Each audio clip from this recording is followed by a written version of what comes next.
Welcome to another episode of the Dan Norton Show. It is Friday, August 29th, 2025.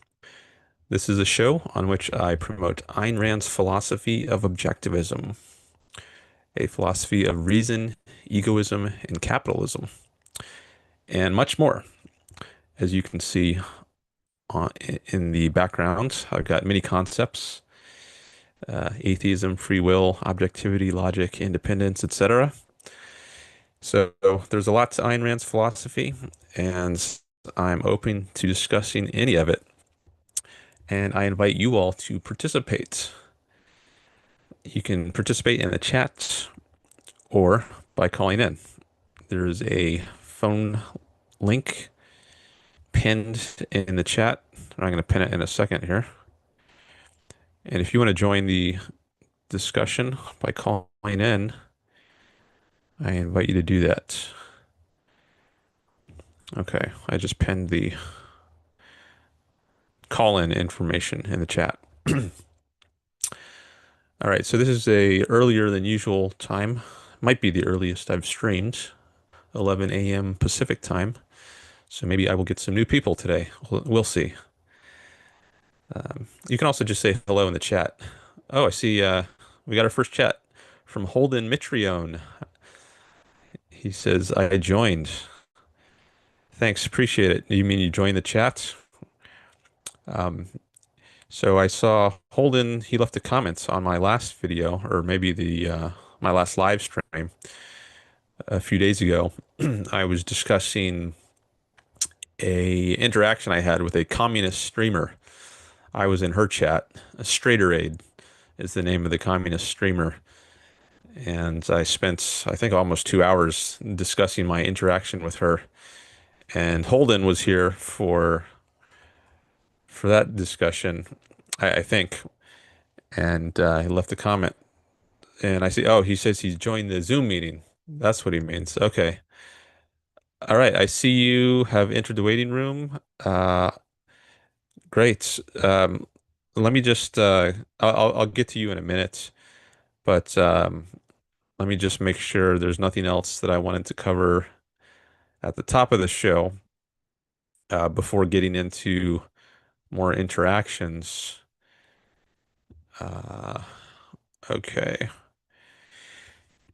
So, oh, I'll just mention I did publish that interaction I had with Straighterade, the communist streamer, as a standalone video. So I cut that part out. It was most of the live stream anyways, but I thought it might be good to um, excerpt out just that part of the live stream and publish it as its own video. So I did that, and it's out there. So anyone who's just interested in that part um, can you can share that video, for instance, like if you know someone else who might be interested in just that topic, then you can just share the link to the standalone segment where I discuss my interaction with that streamer who said I had asked a troll question in her chats. I asked her if communism treats people as individuals. You know, does communism treat people as individuals? And she thought that was a troll question, and I did not concede that it was. And we had a like an hour long interaction spread across an hour. Just she was going back and forth with me um, when I was in the chat. So if you want to see how that played out, you can check out that video. All right, so I'm gonna admit Holden onto the call, and let me just make sure I have my Zoom settings correct, and then I'll let him on. And I know a little about Holden, but I'll let him introduce himself. And I don't know if he wants to do video or just audio, but I'll let him on with just the audio, and then if he wants to do video, then maybe we can do that. And I'm going to have to ask him to unmute. Okay, I've just admitted him. All right, so Holden is now in the Zoom room, and I just need to ask him to unmute, and then we should be able to hear him.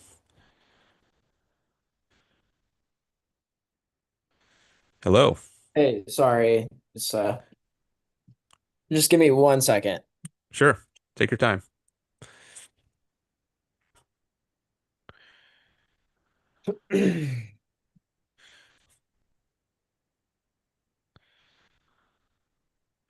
It Maybe. says you cannot start your video because it is disabled by the host. Okay. So you want to start your video? I wasn't sure. So, Sure, yeah, that's you want to? Okay. yeah. Let me change the options so that you can start your video. Just a second. Okay. Now I think you should be able to. Oh, I guess I have to ask you to start the video. Oh I, no, maybe not. Oh, okay. I guess. hey, All right. So, welcome. thank you, thank you. So, I know a little about you from well, I maybe I won't say well, I'll just say one or two things. So you had a debate with Charlie Kirk. Charlie Kirk is this conservative commentator, and he goes around college campuses sometimes, and he engages in these debates with college students. And you were in one of these, I don't know, a few months ago or so, and um, Yeah, you were debating about China and whether it liberalized its economy, and this got a lot of coverage on the internet. And I don't know if I first heard about it through the Yaron Brook show, but I did hear Yaron Brook talking about that, and David Pacman also did a segment on it. Um, so it was really interesting to me to hear you here because I had seen you online before, but I think I might have looked up tried to find you on the internet when I first heard about you, but I couldn't find anything. But then you popped up in my live stream a few days ago. It's like, wait, isn't that the guy who I clicked on your YouTube channel? I was like, oh yeah, that was the guy who was in the debate with Charlie Kirk. So I checked out your channel, and yep, you were the one. And I saw you had a video that was reviewing that debate. So, anyways, it was really interesting to find you and learn a little about you just through your channel. So, welcome. And I don't know if you wanted to talk about anything related to that or something totally different, but anyways, I'll let you tell me. So, go ahead. no, I mean, it's not. I wouldn't say it's like my life highlight. At least I would hope it's not. But but I guess it's I guess it happened, and those debates, they're just meaningless, honestly, or virtually so. I mean, if you want to see like a genuine economic argument, then you probably shouldn't go to Charlie Kirk's debates, even with me, because it's not like I can sit there and actually deliver the points.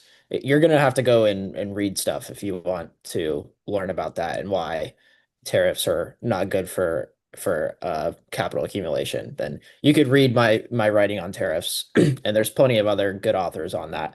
So but yeah, so but it happened. So Maybe I should put a link in the chat just in case anyone is curious. They can check out your channel. Let me just do that. Give me sure, a I'm few a bit seconds here. just so you guys know, I'm not consistent on video uploading, but I just published an article today in Mises.org, and also I publish virtually kind of regularly on my Substack. So you can get me there. I prefer to write because it's just it's much more precise, and it's much more detailed, and it's much better in my opinion, generally speaking. Hmm. Okay, I'm just typing here in the chat. Holden's review of his debate with Charlie Kirk. And then I just pasted the link. So if anyone wants to check him out, that's one place you can start. And all right, so you said you prefer to write, you've got a Substack, um, and you just published something for the Mises Institute. Okay, so I guess, but let me back up a little bit. So as for debates, I see them. You said like it's not really much of value So the way I see debates, at least some debates, is they're sort of advertising opportunities. Like you can only get, you can't really go into depth very much if you just have a few minutes with someone. Um, But what you can do is try to intrigue the listeners so that they will go to a more in-depth source. Like maybe you'll say something interesting and they'll say, "Oh, that sounds interesting. Let me look into this more." And then maybe you mention your channel or your Substack and then they go over to that and that's when they start getting more in depth. So that's the way I often view debates. I don't see it like I never think I'm going to change the mind of the host or the person I'm debating with. I mean, maybe in a very small way, but usually it's just the point is to get in front of an audience. So I like to go on big shows a lot and get in front of Mm. a big audience. And then maybe some of those people who are listening will be intrigued to look into the ideas I'm talking about more, and then they will check them out and then start to get more in depth. So I do think there is a value, but it's just a different sort of value than like very rigorous writing pieces. Um, Mm. Yeah, you're probably right. I mean, not that I'm not definitely not saying that they're worthless. I agree that they have some utility in probably what you said earlier. But if you don't mind, I'll just back up for a second to say like, I to intro are you okay with like a little introduction, of who I am and all that stuff? All right. yeah, maybe I should have let you introduce yourself, but All right. So, and then like, yeah, so basically I am a economics major. And basically if it's economics, I like it. If it's not, then I like a lot of things that aren't economics too, but economics is my favorite thing to do and to study. So that's what I do. And I guess basically I write about the topic and I read about the topic quite a lot. Most of my stuff is in capital and interest theory and then tax incidence theory. So if you want to learn about those topics, then I could be a resource for that to some degree. okay, I'm just taking some notes here. You said capital interest theory Yeah. and resource what? So you could also for tax incidence. Oh, Basically, yeah, tax incidence. Okay. yeah. Yeah, like what the burden of a tax falls on. So, like who bears the burden of a sales tax, for instance? Okay. Okay. So were you interested in talking about one of those topics in particular Oh, or no, I'm not here to, tout my thing on the topic or on the show or anything. I just, for an introduction, this is what I do, right? I do economics, so you know that's like if my opinion probably doesn't matter about philosophy like yours does. So, um, or very much on a relative basis. So, I'm not, yeah. So, yeah, basically that's, partially why I was kind of hinting at. okay. So you just wanted to basically come on and introduce yourself, not necessarily discuss a certain topic. Oh, I mean, I'm happy to. I have some time here. You went on a really good time because I'm about to eat. So, um, Okay. but yeah, I was just yeah, just put down my book and I saw that you were live streaming, so I figured I get on. And yeah. So Okay. yeah, no, I'm happy like to discuss something if you'd like to, but mostly I'm here to listen. Okay. Yeah, there's some things I could discuss and bounce off you, get your take on. I guess if you want to be anonymous, that's fine in terms of like where you go to school. I'm curious, you said you're an econ major. I'm curious where at, but if you don't want to say your school, that's fine. Oh, you're muted, by the way. I don't know how that happened, but I'm going to have to ask you to unmute again, which I just did. Sorry. Yeah, no, no, that's fine. I go to Santa Fe College, which is it's my community college here in my city. That's New Mexico? It's in Gainesville, Oh, Florida? Florida. Okay, because I only know Santa Fe, New Mexico. I didn't know there was also a. So Sa- it's not called Santa Fe where I live, obviously. It's called Gainesville, but the community college is called Santa Fe Community College. Oh, I see. I see. Okay. Yeah. All right. So, one thing that I noticed, well, a couple things. So you mentioned you had a piece that you recently published for the Mises Institute, which is a libertarian organization, and I think I also saw on your YouTube channel that I don't know if you say there that you're a libertarian or what, but that's a topic maybe we could discuss a little bit. Ayn Rand, she distanced herself from libertarians. I don't know if you've read Ayn Rand or her reasons for distancing herself. She thought many of them were anarchist and against the state, whereas she was in favor of there being a state and in favor of there being a government. Um, Whereas I think many libertarians are not. So I don't know if you have a view on that or if that's an issue you've thought about, but let me just pause there and see if you have any initial thoughts. But it looks like you got muted again, so I'm gonna have to ask you to unmute. I don't know why it does that. Oh, you're still muted. Sorry, it's just Okay. my instinct to mute every time like I'm not talking. So like I mute Oh, okay. so like so this is kind of new for me. Yeah. But anyway, Yeah, if there's like some background noise that's distracting, then you can do that. But it sounds fine right now, so you don't have to do that every okay, time. If you cool. can remember, if you do that, if you Yeah. forget about it, I don't might worry. do it again. It's a little bit That's of a okay. muscle memory, but anyway, yeah, no, I don't really care about whether or not there should or should not be. The debate is not like that important to me. I mostly just care about economic theory and not like political theory. So I mean, I think philosophy matters and I think economic theory matters. Not saying that whether or not there should be a state matters. It definitely does, but I'm probably not the right person to ask them whether or not that should be the case.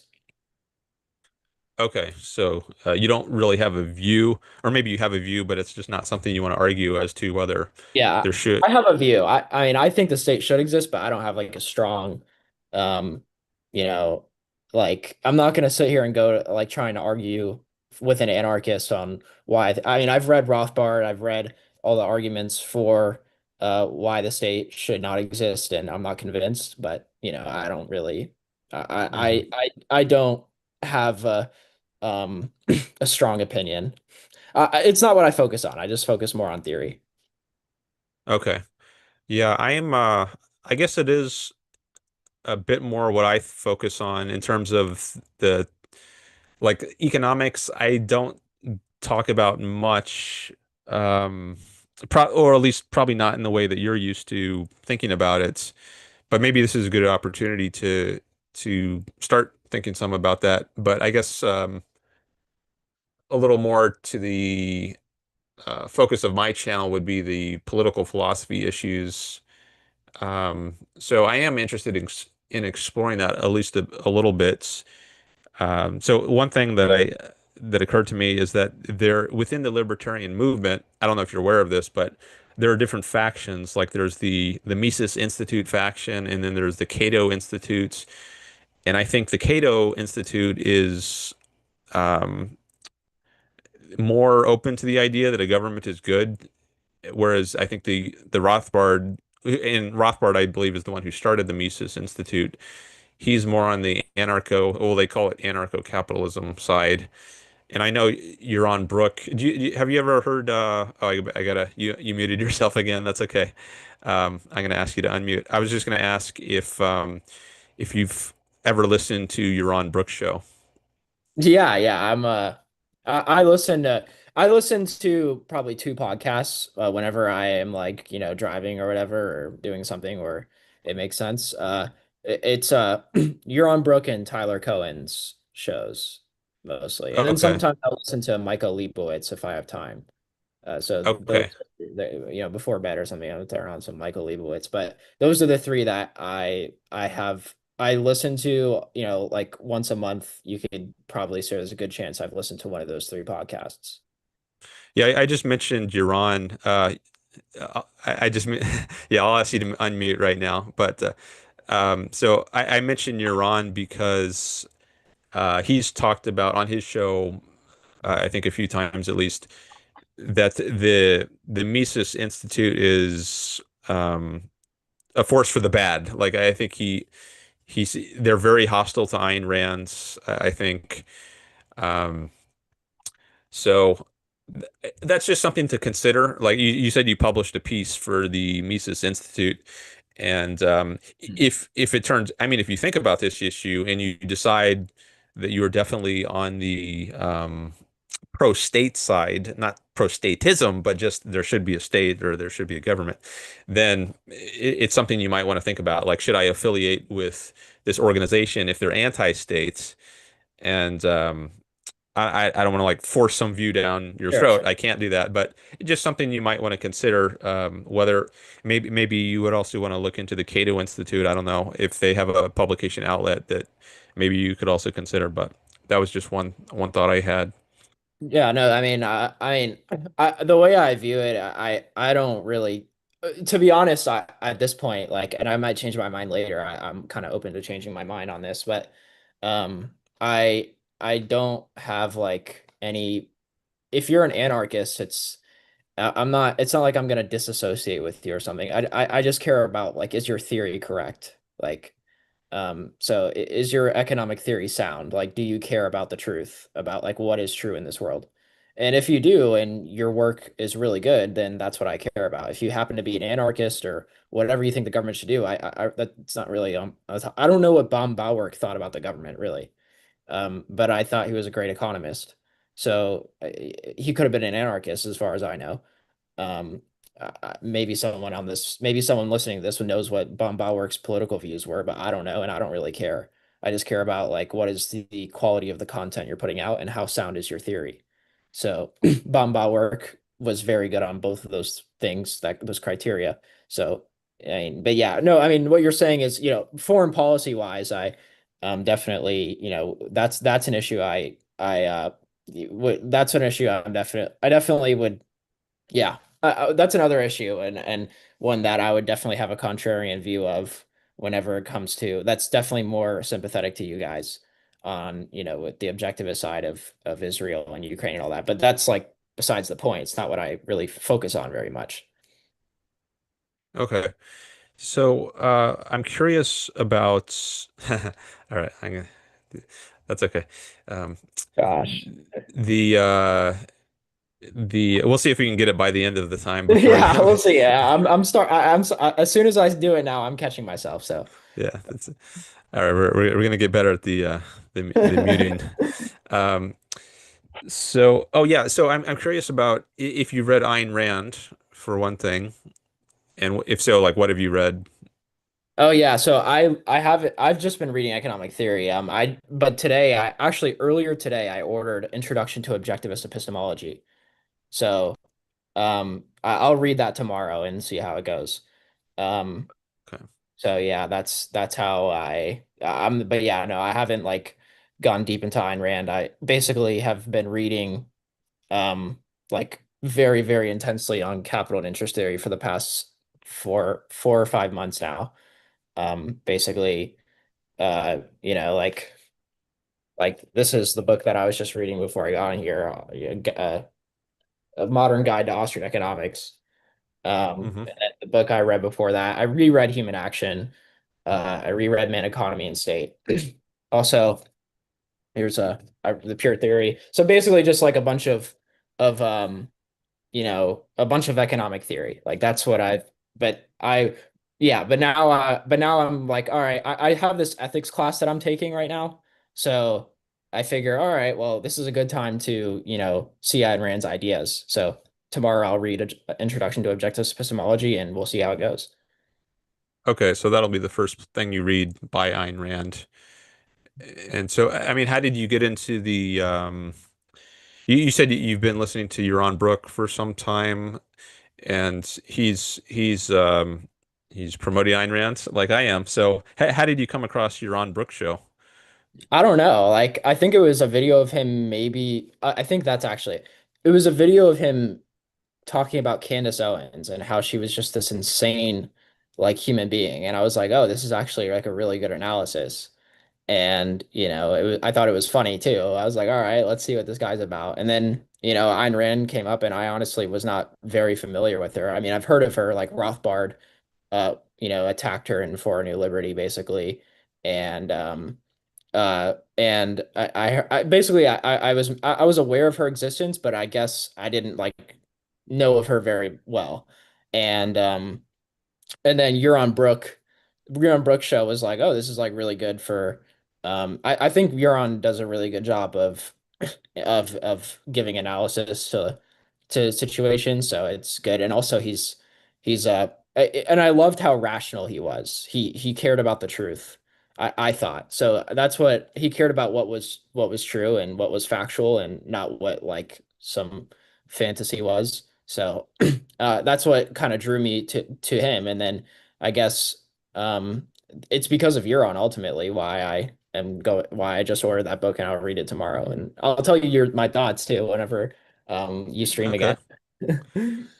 Okay, great. Yeah, I listen to Your On a lot. Probably more than any other podcast, I think, is for me. I listen to his show. When did you start listening to him? Probably maybe like 6 months now. Okay. Yeah. And then how did you come across my channel? Was that like just recommended Oh yeah, randomly no, from? it was just random. Like it was the that was the first time I seen you. I was like, "Oh, okay, this is interesting, yeah, okay." And then I saw you did a I also saw I went through your channel, and I watched a like 5 minutes of you talking to this guy about like this guy is probably from another country. You guys were talking about the tariff situation. And then he asked you about it, and you gave like a philosophically grounded answer of why you were opposed to tariffs, or like because the government shouldn't be able to tell me what I should be able to trade with other people. It shouldn't be able to tell me whether or not I should do that. And and so yeah, basically that's how I was introduced to you. So you're new to me, Dan. Okay. Yeah, well, I'm happy to be part of your universe now. Um, So yeah, I mean, s- now I'm gonna be doing philosophy, and I'll be reading it. I'll take that same intensity to philosophy because I'm interested in the subject very much. I think it's very important, and perhaps even more important than economics. So, um, yeah, basically, it'll be interesting to see how it goes. yeah, I'll be interested to hear what you think the further you get into exploring these ideas. So your plan right now, you're in community college, and that's usually a 2-year program, right? Yeah, So then you would transfer out. I don't know what year you are now, and I'm in my first year. so you're okay. Well, it's August now, so that means the new semester is just about to start, or maybe it has started. It started. So you're just starting your first year, or Just starting my first year. oh wow, so you just finished high school like a few months ago. Pretty much. I finished a bit early, but yeah, basically like on that time. Okay.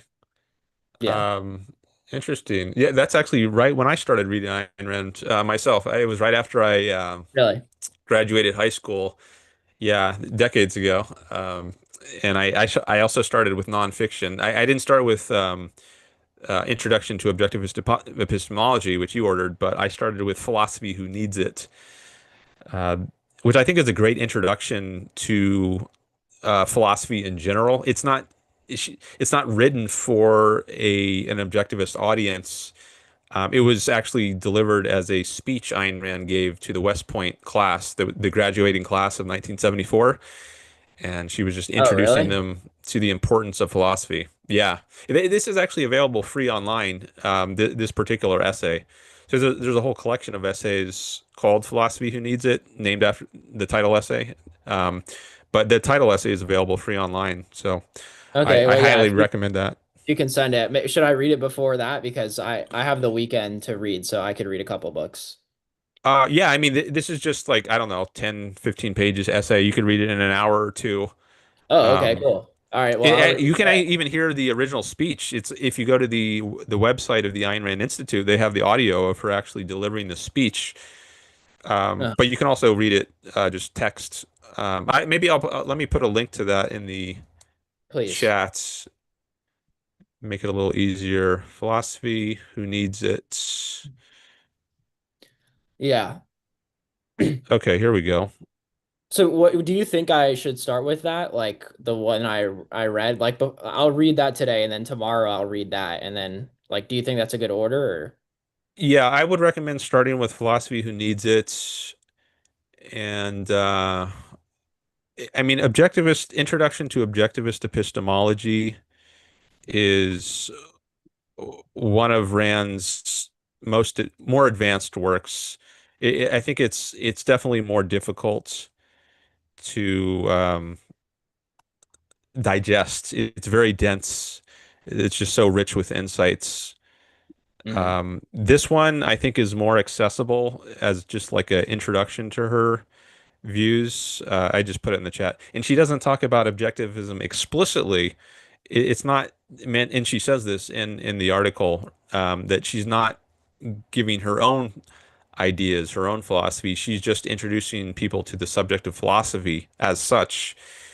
Now, I think her own ideas are implicitly conveyed to some extent, but that's not the focus. Um, Mhm. but there, okay, the link is in the chat now. I see. So we got some other people here in the chat. We got Greg. We got Duitse. Hello.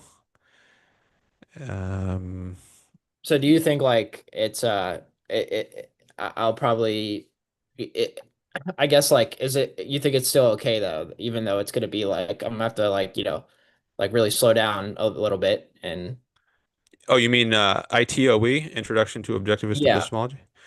Um, I like it's mean, all right so it's like I don't want to discourage you from starting with that if you're particularly interested in that, because then you have motivation, and I think motivation is really important.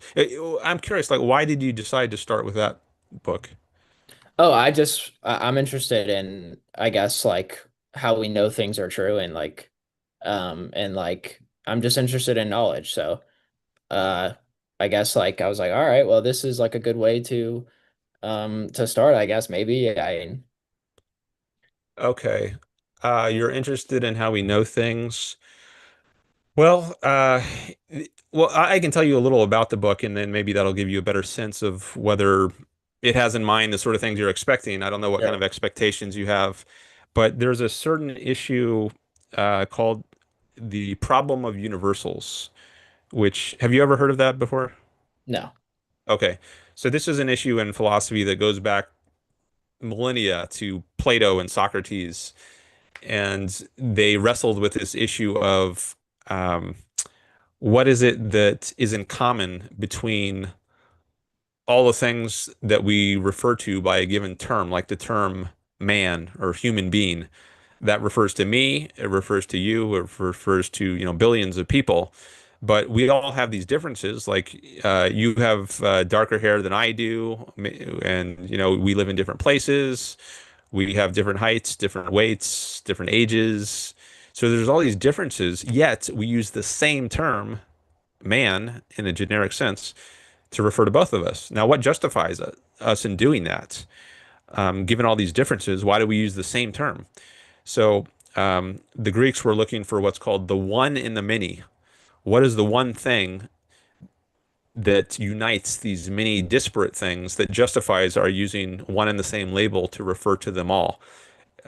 So it's called the problem of universals because I guess it was thought that there's some quality or there's some thing that's universal to all of these distinct particular things.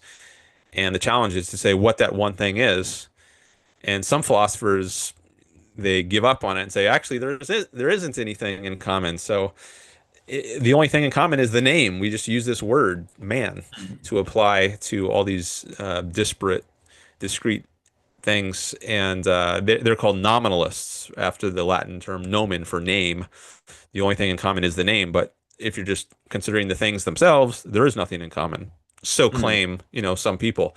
Now, Ayn Rand has a theory of what justifies our application of some one and the same term to all these different things. So she gives a solution to this problem in the book that you have ordered, ITOE. Um, so now this is very foundational to knowledge because like right now I'm using all these words that pick out things in the world. They have reference. They refer to things in the world. And if there really is no justification for doing that, then everything I'm saying is built on quicksand. Like it's if our words don't have any like if we can't really say um, what is the word well, I've been using the word.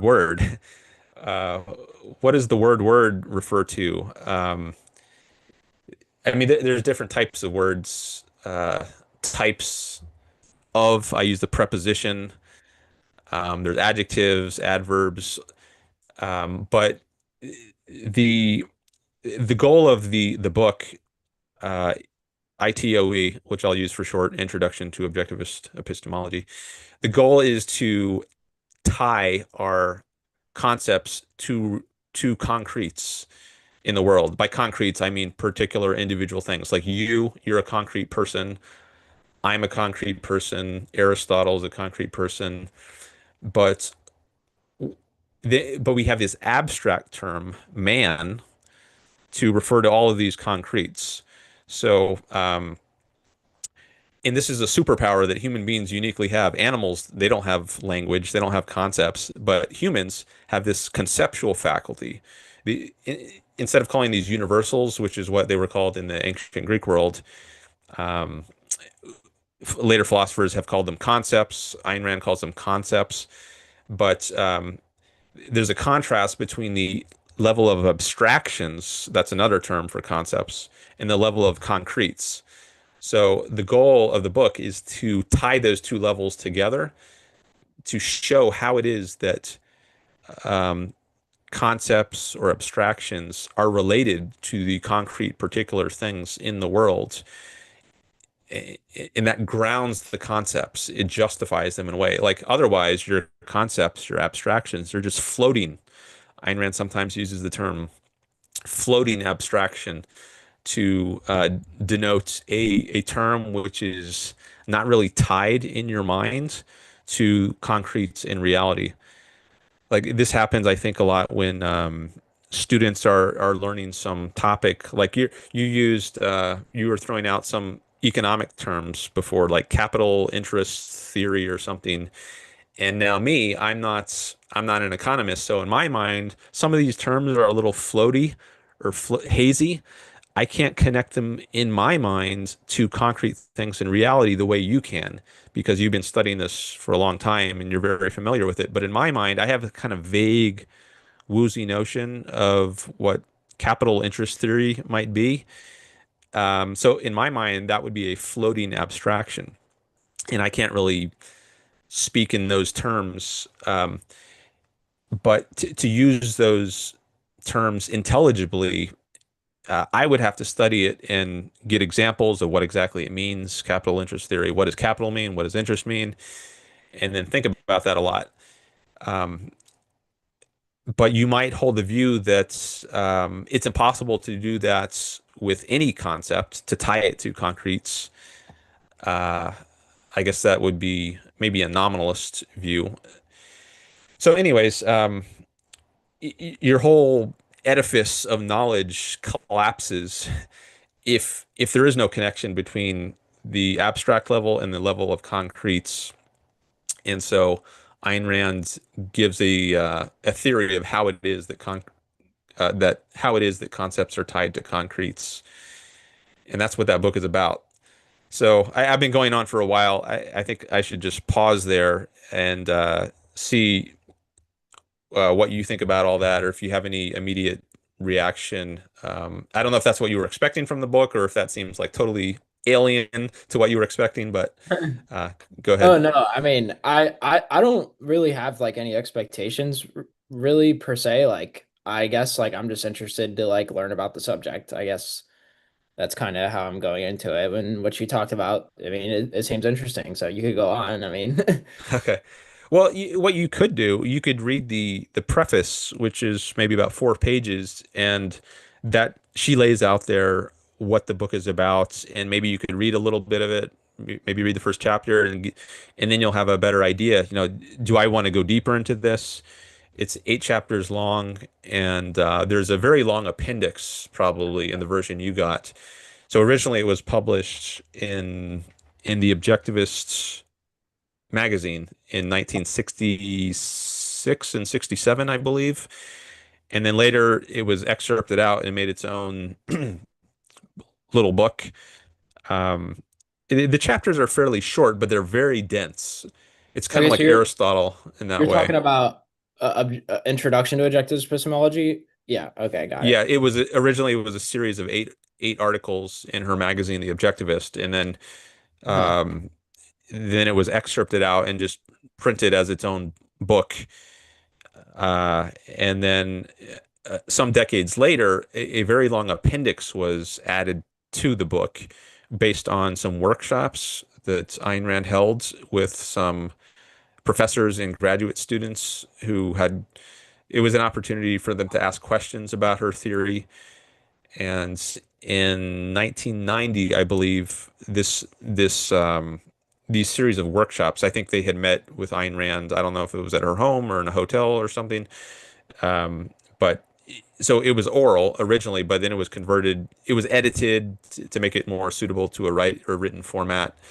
And then this appendix of like, I don't know, a couple hundred pages or something was attached to the main work, which is only about 80 pages. So I think the appendix is more than twice as long as the book. Um, and that's an opportunity for professors or graduate students who had read her theory of concepts to ask her questions about it and get more elaboration, more clarification. So all that is in the edition that I imagine you ordered. But I guess what you can do is just read a little of it and see if it's if you think it's worth going further into it, or maybe change directions and look at some of her other writings. Um, you said you're taking an ethics class. Her main work on ethics is the Objectivist ethics, which also I'll put a link to that in the chat as well. Um, Now that's her ethics. That's not just ethics in general. Mm. But you might find it's good to read. The version Any I got was it says Leonard Peikoff and Barry. It's like it's on my Harry phone. Benswanger. Yeah, it's hard to see like the letters, but Barry Ben who? Bansweiner? Ha Yeah, Harry Benswanger. He was a Barry. student of Ayn Rand's, and he actually participated in those workshops. And he was the one who edited the workshops into a written form that is now published as the appendix to ITOE. I'm just putting a link now in the Yeah. chat to the All right. Well, Objectivist yeah. ethics.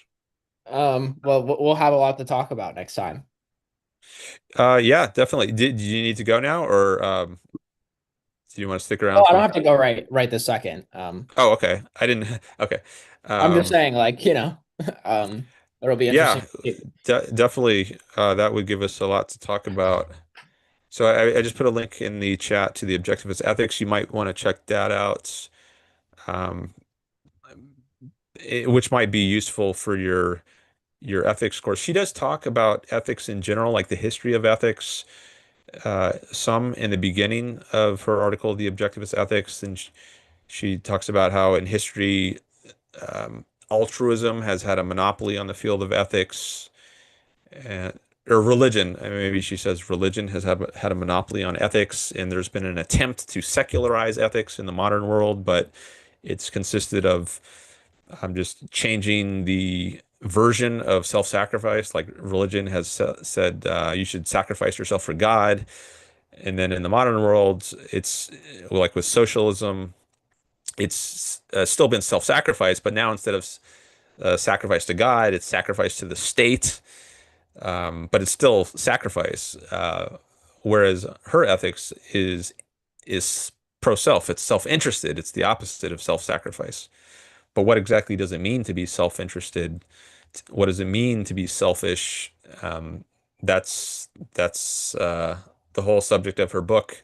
She has a book called The Virtue of Selfishness, and the Objectivist Ethics is the first essay in that book. But that is also available as just on its own for free online at that link that I put in the chat. So I'll just read a little. So here's the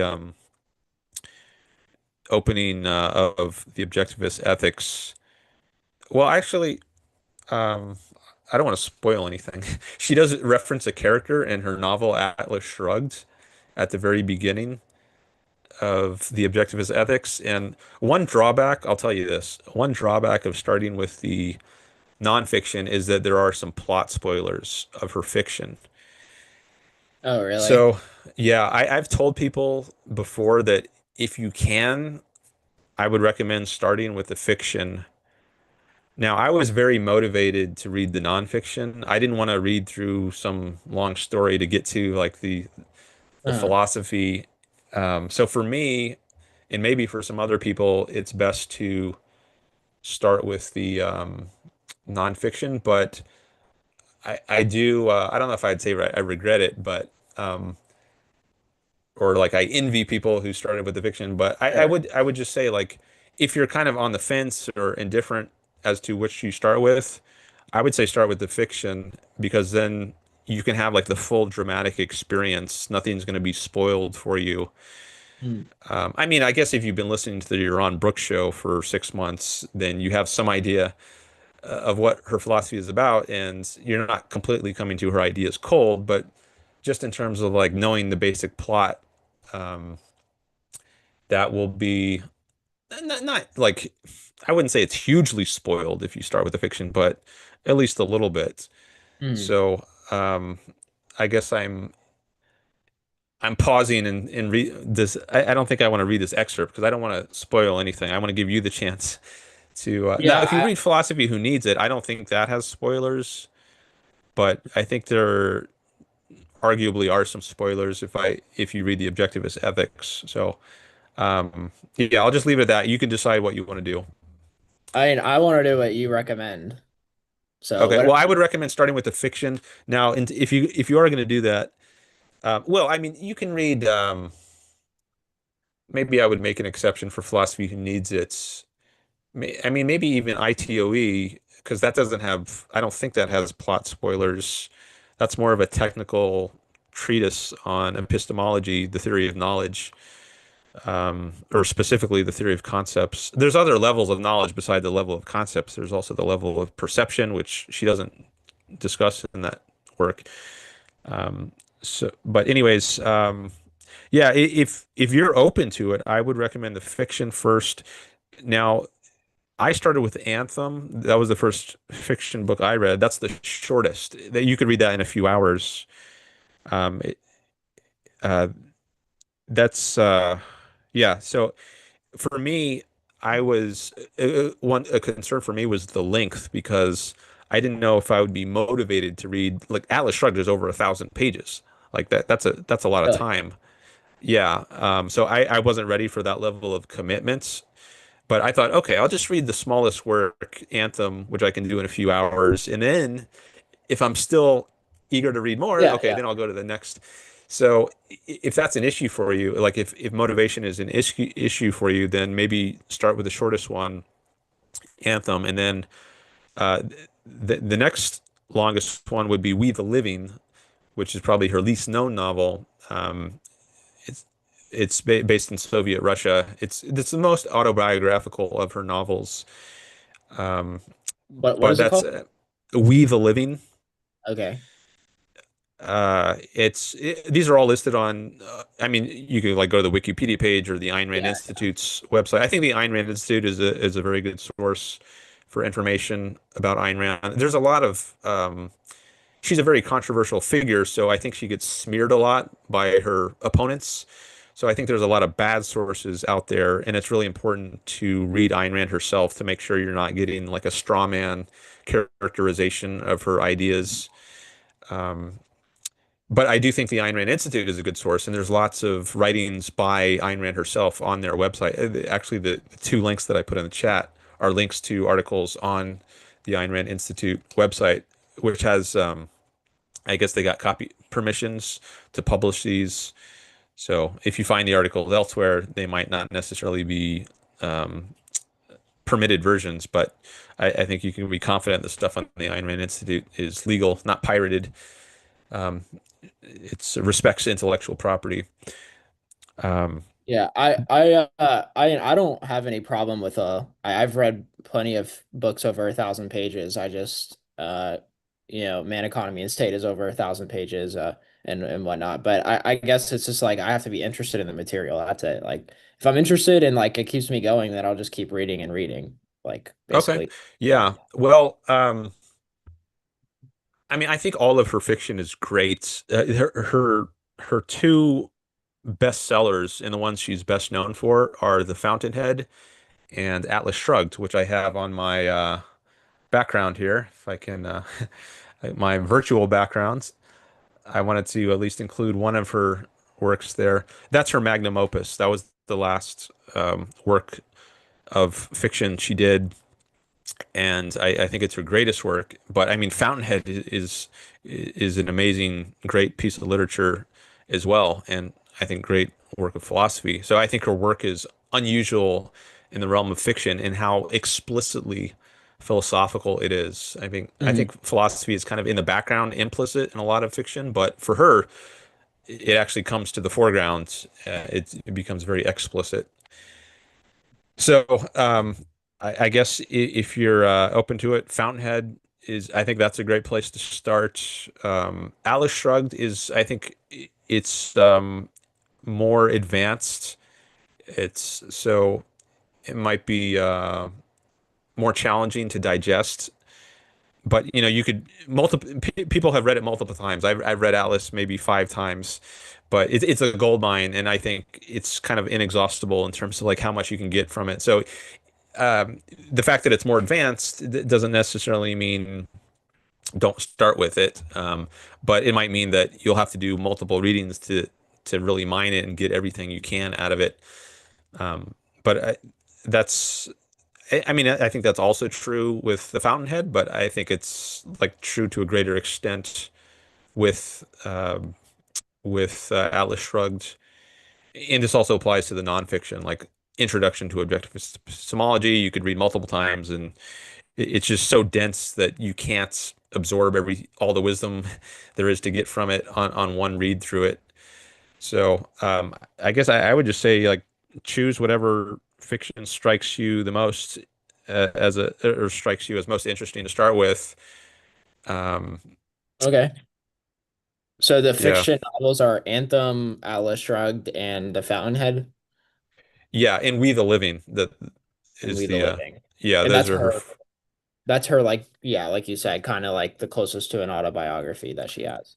Yeah, because it's based in Soviet Russia. She was born in Russia before it was Soviet. She was born in 1905 under the Tsarist regime.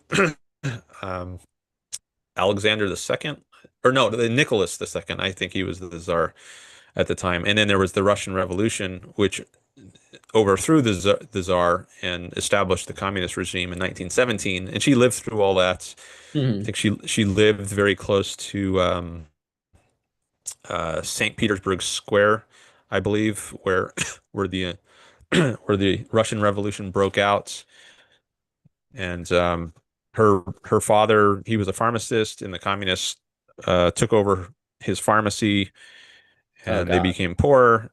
And then from that point, she wanted to get out of Russia, and she eventually immigrated to the U.S. in 1926. I was about to ask Well, when I think, she like yeah. when she was born and all and when she left and What's that? I was gonna ask like when was she born and then you said she left in 26, but you obviously answered that. But when was she born? 1905. Okay.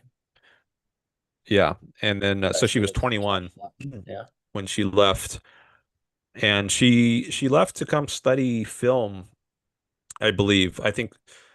I don't know if it was called a visa then, but she got some permission to come here and study film.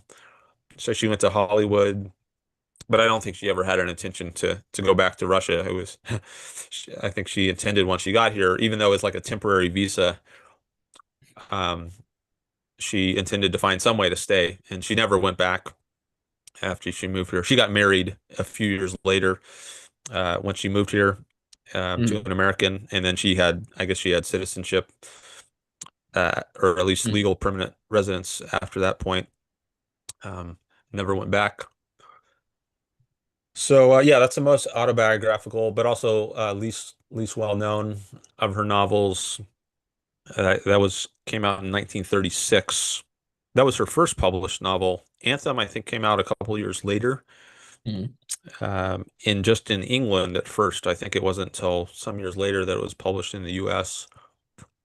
And then Fountainhead was 1943. That was her first bestseller, and that really got her on the map. That really brought her fame. And then Atlas Shrugged was 1957. And then after that, she turned to nonfiction. And there was an institute that was started around the time of the publication of Atlas Shrugged. She had a student back then in the 50s, Nathaniel Branden, who started an institute to help promote her ideas called the Nathaniel Branden Institute. And Mm. there was uh, there was a big break between them actually. So she broke with Brandon. They had an affair actually, even though she was he was her student and he was much younger than she was, but they had some kind of bo intellectual bond, and they decided to have an affair with the consent of their partners. They were both married actually. Ayn Oh Rand was wow. married, and Brandon he was married, um, but it was all consensual, and they had an affair for I don't know how many years it was. But then in 1968, they had a big break. I think Brandon was being deceitful in some ways. She wrote an article about this in 1968, and there was a big falling out, and that was the end of the Nathaniel Branden Institute. But then after that, she continued to publish nonfiction in her periodicals, The Objectivist, which was a magazine, and the Ayn Rand Letter, starting in 71. And her next top students after Brandon was Leonard Peikoff, who was listed in the book you purchased, ITOE, Yeah, I've heard along of with him. yeah. So he became her top student and the main promoter of her philosophy in I guess in the 70s after the break in 1968. And then he gave lecture courses, which are many of them are available for free now on the internet, on YouTube and at the Ayn Rand Institute's website. And then he gave a course called The Philosophy of Objectivism, which Ayn Rand attended at least part of and participated in some of the Q&A sessions following the lectures. I think it was a 12 lecture course which covered a lot of these topics that I have on my background. He gave lectures on these topics, and eventually that was all turned into a book called Objectivism: The Philosophy of Ayn Rand in Mm. 1991. And I think that was a very important contribution to the objectivist movement because it was the first time the entire philosophy had been presented within one book. Mm. I mean, it's in different places in Ayn Rand's writings, but um, no one had brought it all together in one systematic work until Leonard Peikoff published that book.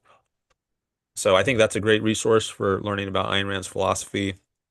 Um, I would wait until you've read Ayn Rand first if you can. I'd read Ayn Rand first, and then at some point Mm. after that, I would check out Leonard Peikoff's book.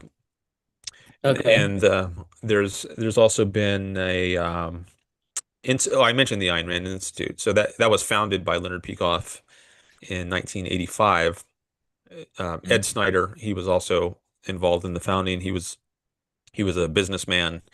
I think he was the owner of the Philadelphia Flyers hockey team, and he provided, I think, a lot of the financial backing for the Ayn Rand Institute. And Leonard Peikoff was the first chairman of the board, providing intellectual guidance and oversight. And so, and the Institute continues to this day. So it's been around for 40 years now with all kinds of programs and maybe some programs that you would be interested in. They do offer courses. I think they call them ARI live courses now, Ayn Rand Institute live courses.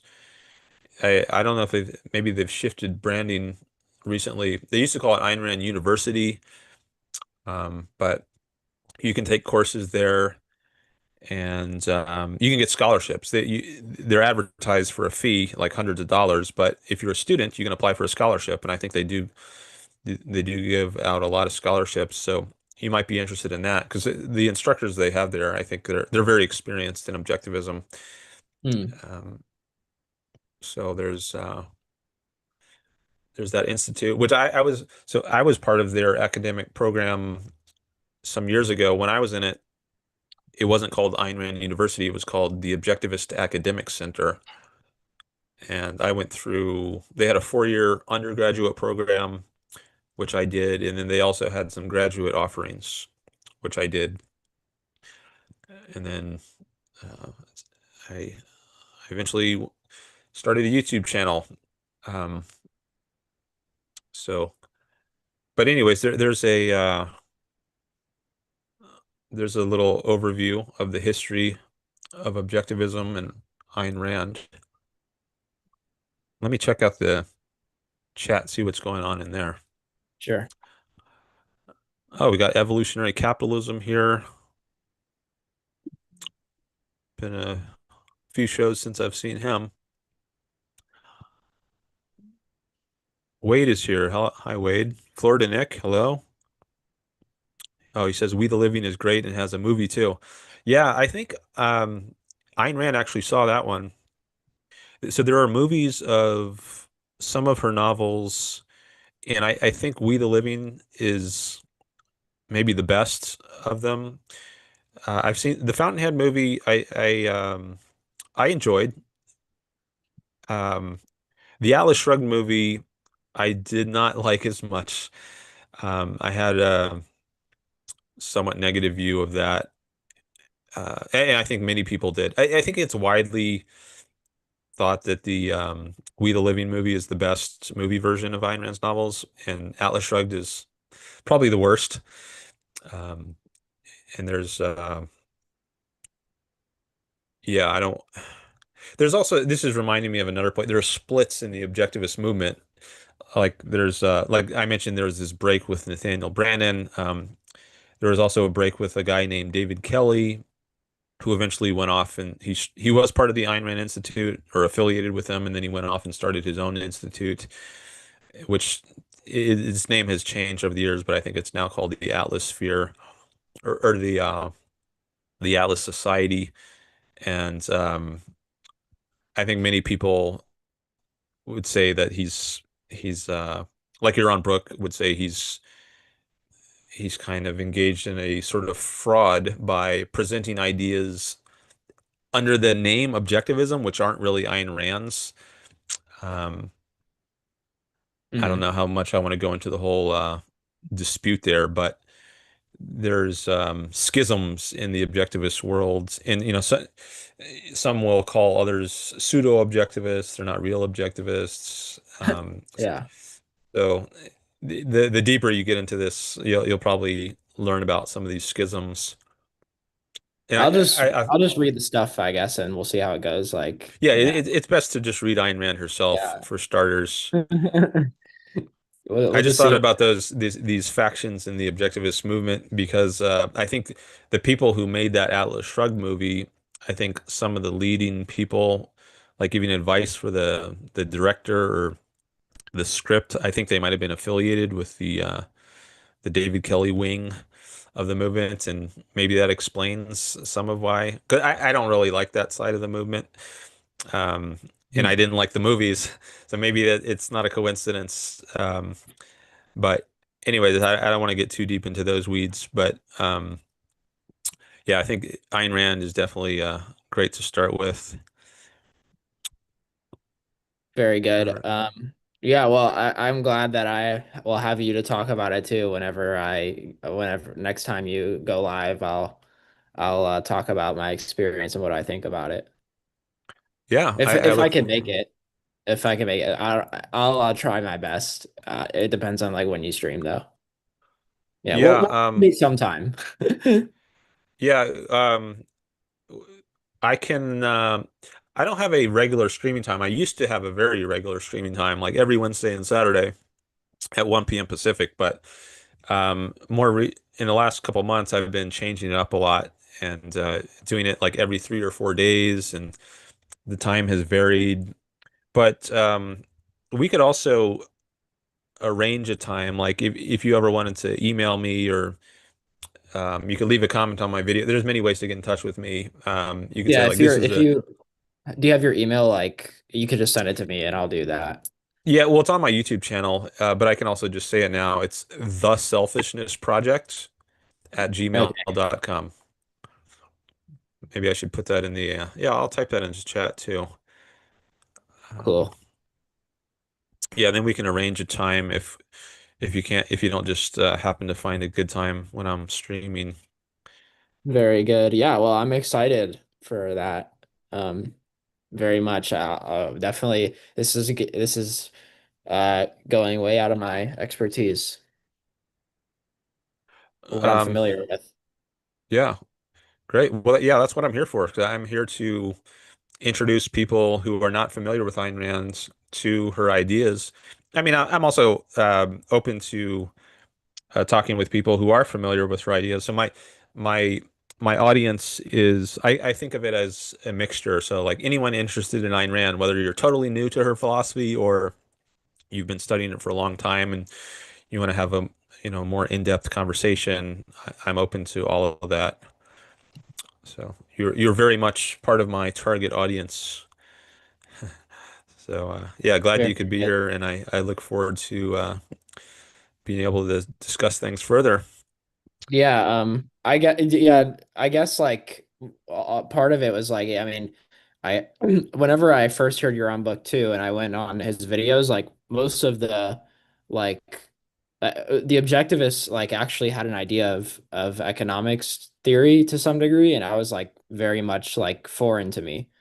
Only like it's like basically any person giving analysis on issues was like just like wrong and basically everything they were saying, and it was quite annoying for me.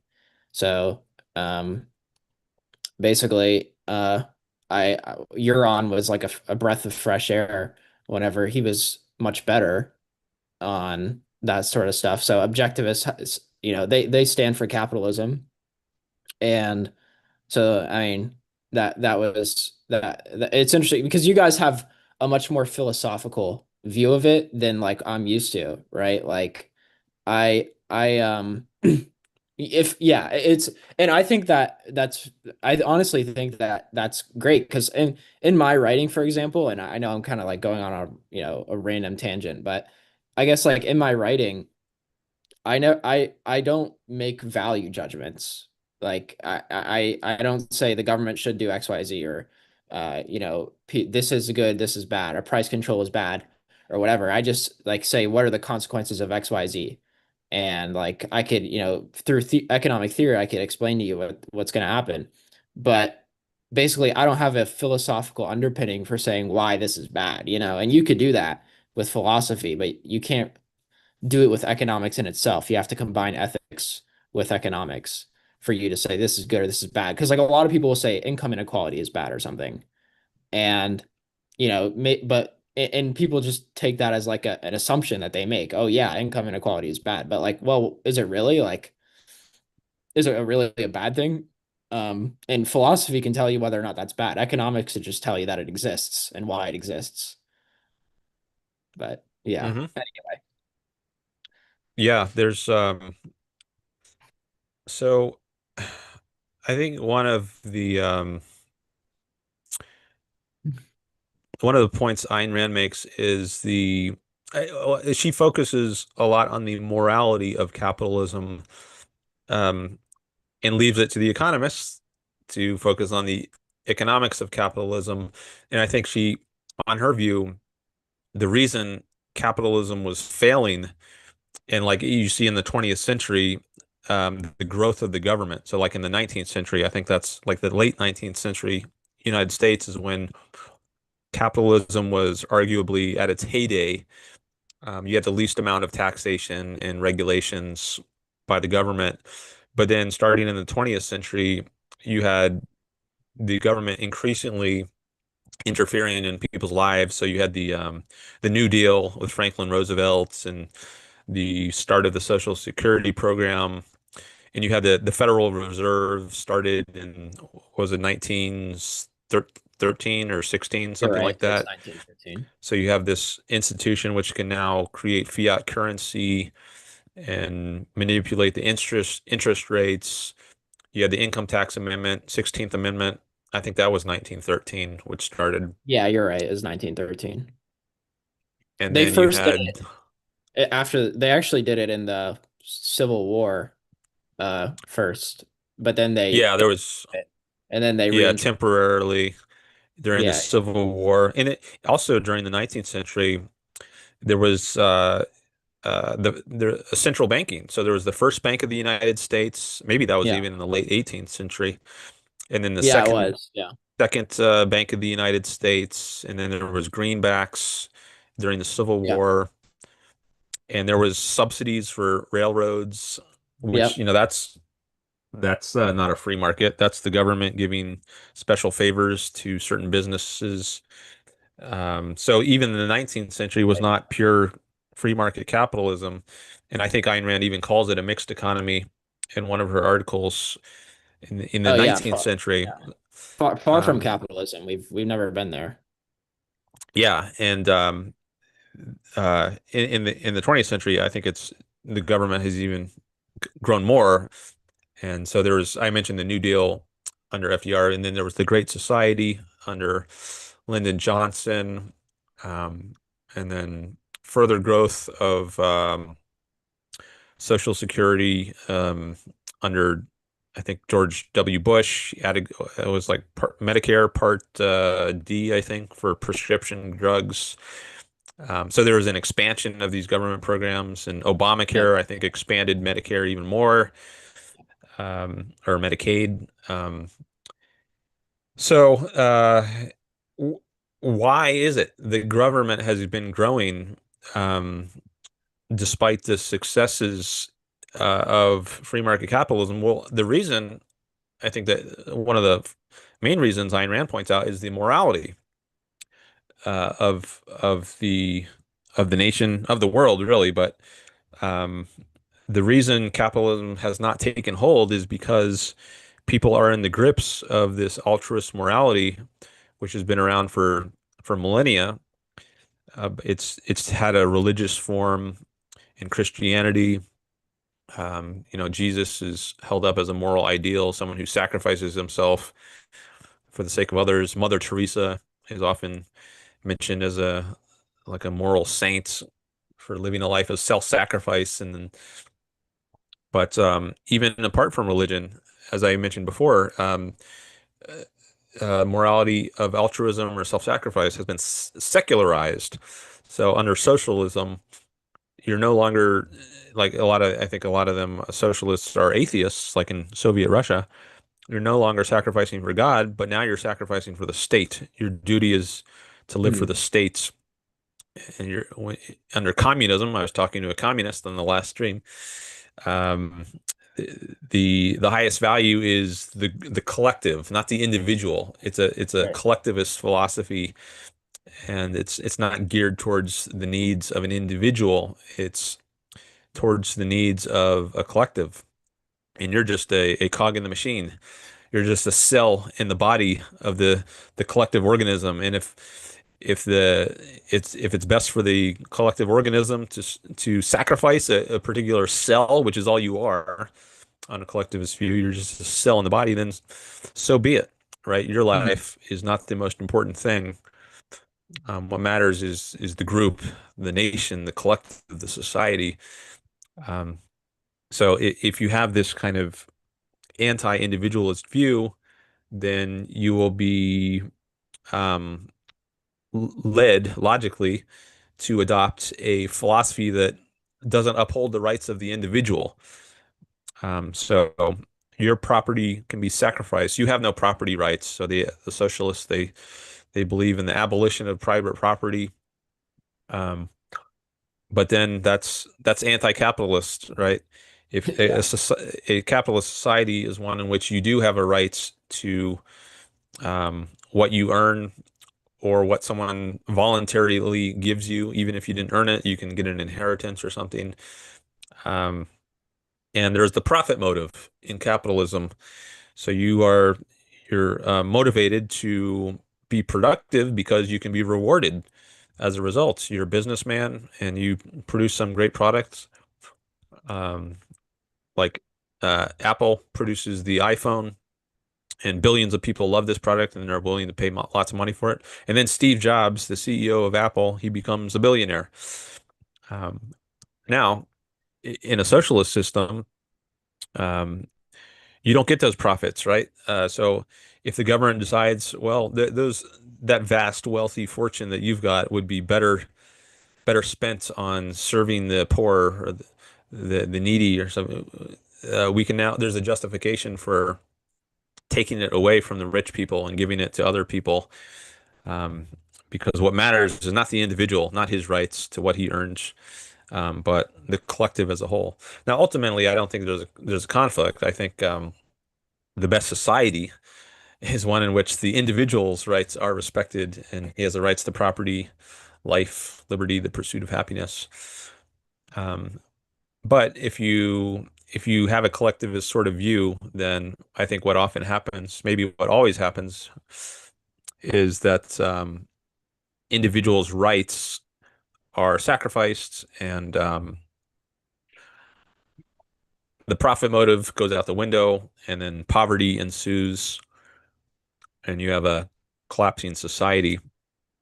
So to really put society on a firm footing in a way that it does become flourishing and productive and progressive and increasingly wealthy is to have the right moral foundation for it, an egoistic, individualist kind of foundation. And once you have that, then capitalism can survive.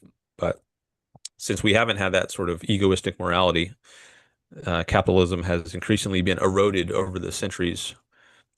Um, so, yeah, I think if you start learning about the morality of capitalism, that can make you a more effective defender of a capitalist economic system.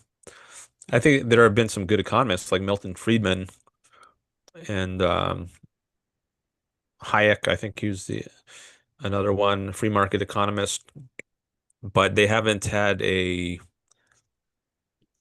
moral the kind of moral foundation that is needed to sustain capitalism.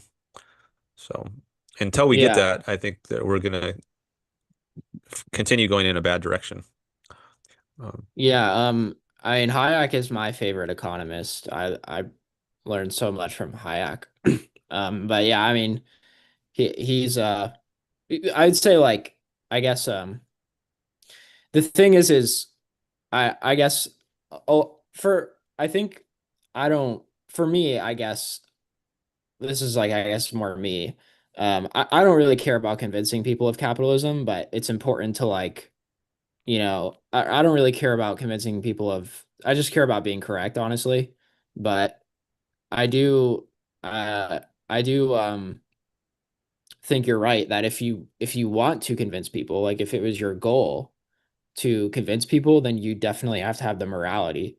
Because like whenever it's just like whenever I first listened to Euron Brook, I never listened to anything like it. I was like, holy crap, this guy has like he gave a moral defense for why capitalism was good.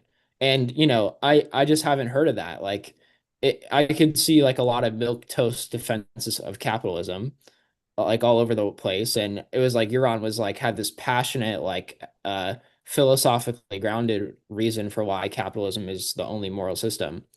I think that's definitely necessary if you want to convince people. Um, mhm. of course, like it's not my goal. Like that's you guys could do that. But yeah, but Yeah, yeah, yeah, I think it's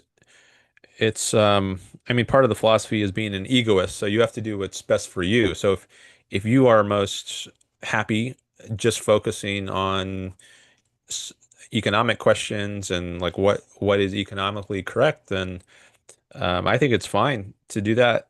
and maybe the most moral thing to do, right? Because I think the moral thing in life is to, or the purpose of morality is to achieve your own happiness. So whatever it is that does that, I think is the proper thing to do. And yeah, and that can evolve over time. Like um, Hmm. maybe your views on what you're most interested in will change. Um, uh, so even if you're not interested in it right now, maybe you will be later, maybe not. Maybe you'll be happy just sticking with what you're interested in now. Um, but Hmm. yeah, I don't think anything should be higher than your own happiness. I don't think one should be utilitarian, as someone in the chat is. I don't know if he's still here. Evolutionary capitalism, utilitarianism. Yeah, he's still in there. Yeah, I've had some discussions with him. So that's a different sort of framework where what matters is the happiness in the universe as a whole. Whatever maximizes that.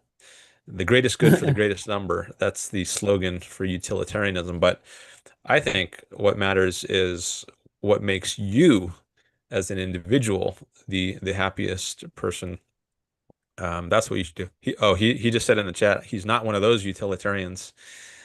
Okay, I don't know what kind of utilitarian he is then, because I thought that was just part of what any utilitarianism holds, but Yeah. maybe that's not the case. I guess von Mises, von Mises was a utilitarian and and he does a very good job of explaining why in his book Socialism why you're literally choosing between the choice between capitalism and socialism is not like a choice between orange juice and apple juice, right? It's a choice between drinking bleach and drinking water. Yeah, Uh-huh. that's like what he wants you. That's like what he's saying to you. He's like, it's not. You're choosing between order and chaos is what you're choosing. Um, so like, and I guess like if people knew how amazing capital or just like how destructive socialism actually was, then I guess like most people would come to agree. But I guess like where the mixed economy comes in is, well, I want to regulate you because I don't trust you, and I want to take some of your profits because I don't like how much. I guess like basically we've gotten to the point where being a full-on socialist, I think most people understand that that doesn't work out. But the mixed economy is like like okay, like we'll compromise or whatever. Like but maybe you think I'm wrong. But yeah, I think von Mises, I guess I brought him up because he was a utilitarian, and I think like his defense of capitalism was amazing from an economics perspective, and he thought, okay, well, this is just so much better for everybody, so why isn't this just like it's like the task of the economist to tell you, just like it is for a chemist. Someone working in chemistry. It's just like they should tell you that, that this is a dangerous material to consume. An economist should tell you that this is going to lead to just complete chaos if you do socialism. So it's not good from a utilitarian standpoint. So what would you say about that? Like even a utilitarian could argue for capitalism, like von Mises, the most like popular defender of capitalism, or one of the most like ardent defenders of capitalism, wrote in 1920, and in his book against it.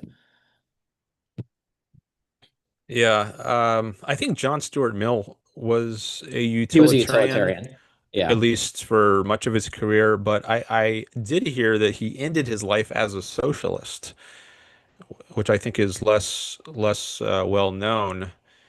Um, I'm not sure where I heard that, but maybe I'm not sure what led him to that. But anyways, yeah, as to like why wouldn't a utilitarian philosophy be compatible with capitalism? Well, first we need to understand what is capitalism. Like, how do we define that? And I think there's a lot of misunderstanding about that. Like, a lot of people today will say, we live under capitalism in the United States of America. Yeah. Um, like Destiny, the streamer. I don't know if you've heard of him. but he calls himself a capitalist. I think David Pacman. I think I've heard David Pacman say call himself a capitalist. And when I hear Really? this, it just yeah, it just it seems kind of laughable in my mind. Uh, but I don't that's know given who the they way I I don't know what understand they think. capitalism. I don't know what they think very much, but I know enough to, know that that's just blasphemy. Yeah, so um, I guess I would call them like mixed economy adherents rather than capitalists. Um, but so if we understand capitalism to be a system in which there's no coercion, no initiation of force, then that would mean there's no taxes, there's no regulations, because those involve initiating force against people, threatening them with jail or fines if they don't pay their taxes or don't adhere to certain government regulations. So with utilitarianism, I guess if the goal is the greatest good of the greatest number, then someone might say, well, it's going to contribute to the greatest good of the greatest number if we don't allow people to be billionaires. It'd be better if we could spread their wealth around, like the amount of happiness that a billionaire gets from having his billions is maybe it'll go down some if we confiscate his billions of dollars, but the amount of happiness in the world at large is going to increase a lot if we take away his billions and we give it to millions of other people or thousands of other people. Now, you could dispute that and say, no, that's actually not what would happen. You wouldn't increase the happiness in the world. But I think that's sort of the way a lot of utilitarians will think of it. And so there's going to be coercion. Like we can coercively take away the billionaires' billions and spread them around to thousands of other people, and that's going to increase the overall level of happiness in the world. So I guess that would be one way in which utilitarianism could interfere with capitalism. Because if you decide that something which involves coercion, like coercively redistributing someone's property, is going to lead to greater happiness overall, then you do it. But that would be anti-capitalist to do that. Because so I don't know. I don't have a very polished answer. I haven't thought about this a lot, but just off the top of my head, I think that's one way in which utilitarianism might be incompatible with capitalism. Yeah, there was I think that I remember an essay that Rothbard wrote. It's in the Economic Controversies. It's just like a bunch of it's a long book about yeah, it's a long book. It's like a bunch of pages, and in the very first part of it may have been like his third essay or something in the book. He he said that like he was critiquing von Mises for the utilitarian philosophy. I think Rothbard was influenced by Ayn Rand quite a bit, and he was like, well, I think it was if a bunch of like Nazis agreed that, or some just like this group of people agreed that people with red hair shouldn't exist, and it would benefit the majority of people to kill these redheads, and you would get greater utility from that, then how could von Mises object to this thing for with the utilitarian philosophy? And it's going to benefit most people, but the redheads are going to go. So the collective is better off, but what about these people with, the 1% population, whatever it is, that have red hair? So I guess that kind of makes sense because what you're saying is like there's theoretically going to be some scenario where you could maximize you. I guess like spreading the wealth around is a terrible example because it's just so economically, terrible. Or I guess like I'm not saying like I'm not saying like that you bringing it up is a bad thing necessarily or like wrong or something. I'm just saying that like some economists will be able to like tell you why that's wrong for the majority in a second. But basically like you know there could be some circumstance where maybe there's some. weird scenario you could bring up where it's okay to take somebody's wealth. Maybe they're going to lose the keys to their stock certificates or something, and it's better if you give it whatever it is.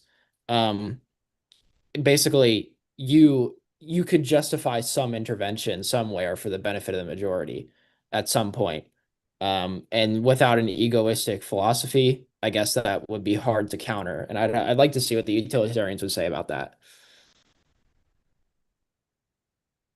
Hmm. Yeah, so I guess Um, that flips the just bef thing back on them. Go ahead. I'll be back in a second. I'll is that all right? You can talk. okay. All right. Yeah. Yeah. So I don't know if he's still going to listen while he's gone, but I guess for the on the point about so he reminded me of a point Ayn Rand makes when he was talking about when Holden was talking about the redheads, like if a majority votes to kill the redheads because they think that would be best for the greatest number, then that's what should be done. So it's not as much of an economic example as the one I gave um, about distributing the wealth, because Holden was saying that economists could easily refute that um, the best, but maybe they couldn't refute something like it's best to kill all the redheads. Um, but you would still want to say that's wrong if you're gonna um, defend capitalism. So that reminded me of an example Ayn Rand gives where she says like if 51% of the population voted to enslave the other 49%, then I don't know where if that was given as example of a problem with democracy, like unlimited majority rules, or if that was given as an example of what's wrong with utilitarianism. For some reason, I had it in my mind connected with utilitarianism. I thought maybe she argued that um, utilitarians might say that it would it's it would contribute to the greatest good of the greatest number if 51% voted to enslave the other 49. Um, but that's that would not be a good sort of society where you just have unlimited majority rules. So that's I think that's a similar example to the redhead example that Holden was giving. I was just looking on the Ayn Rand lexicon to see if I could find that point. But I guess I could read this other passage from the lexicon on utilitarianism. Uh, oh yeah, actually the 51% thing is here. Just didn't see it at first. Okay. Yeah, I'm going to share my screen and read this passage, or at least part of it.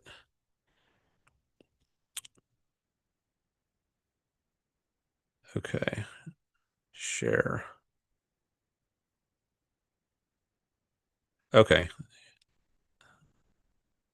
So here it is from her article or her textbook of Libertarianism, which was published in the Ayn Rand column. So here's what she says. The greatest good for the greatest number is one of the most vicious slogans ever foisted on humanity. This slogan has no concrete, specific meaning. There is no way to interpret it benevolently, but a great many ways in which it can be used to justify the most vicious actions. What is the definition of the good in this slogan? None, except whatever is good for the greatest number. Who, in any particular issue, decides what is good for the greatest number? Why? The greatest number. If you consider this moral, You would have to approve of the following examples, which are exact applications of this slogan in practice. 51% of humanity enslaving the other 49. 9 hungry cannibals eating the 10th one. A lynching mob murdering a man whom they consider dangerous to the community. There were 6 million Germans in Germany and 600,000 Jews. The greatest number, the Germans, supported the Nazi government, which told them that their greatest good would be served by exterminating the smaller number, the Jews, and grabbing their property.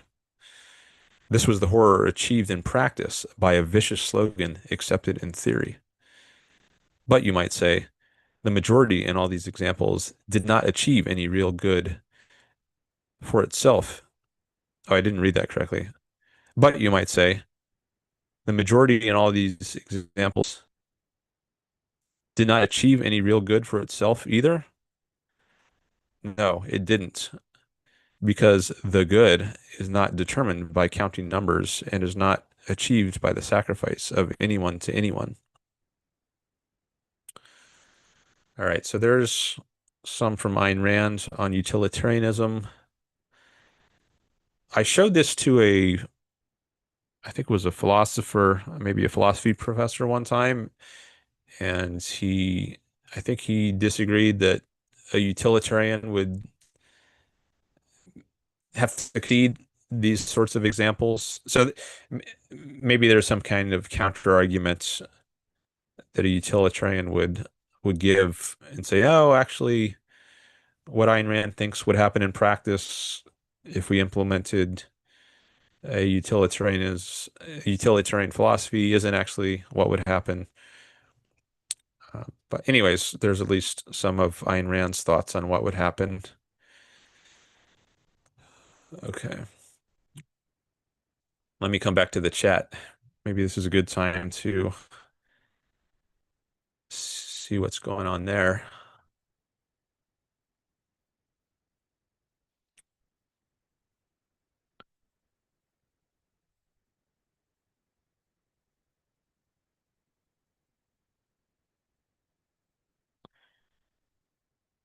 Okay, we got some more from Greg and Evolutionary. Looks like they might be debating utilitarianism.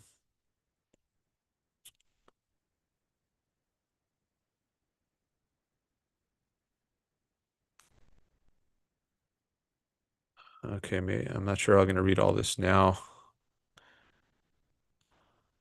Okay, they've been going back and forth for a while. Uh,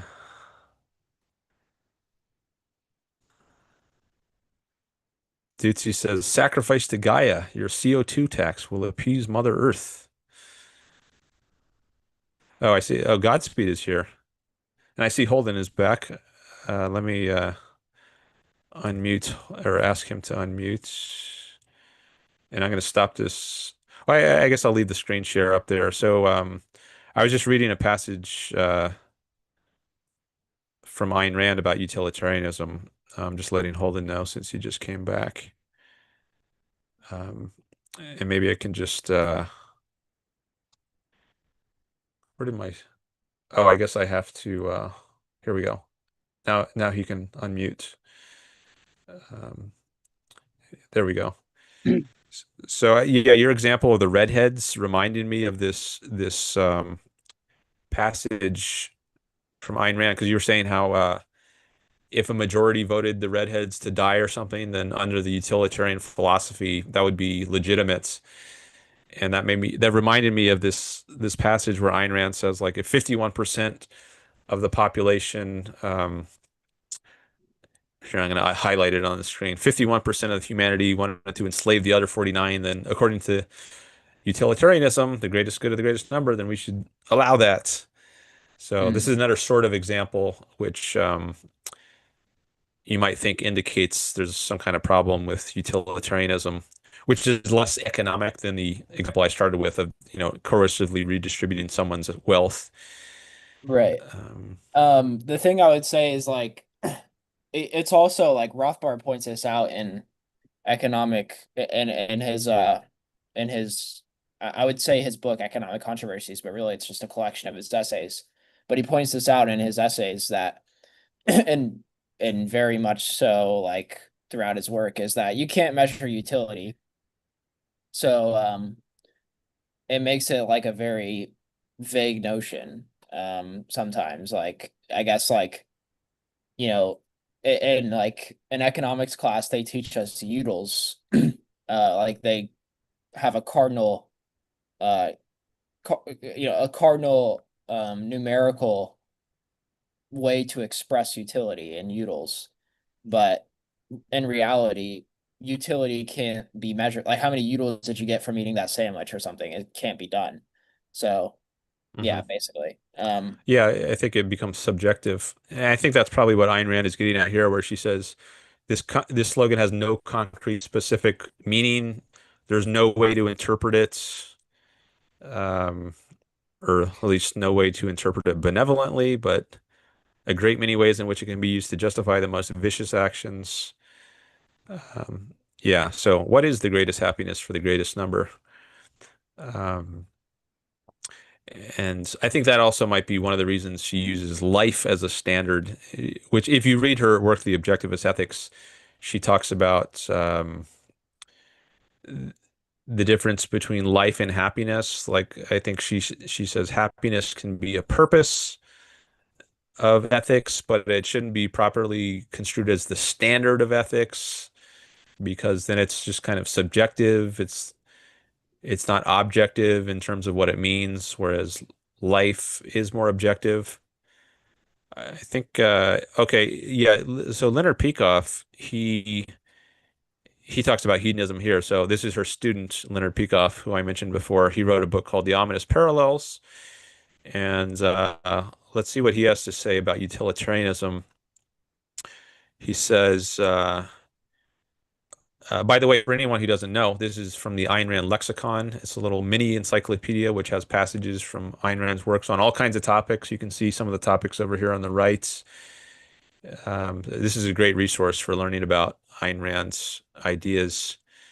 So Leonard Peikoff, he says, utilitarianism is a union of hedonism in Christianity. The first teaches man to love pleasure. The second, to love his neighbor.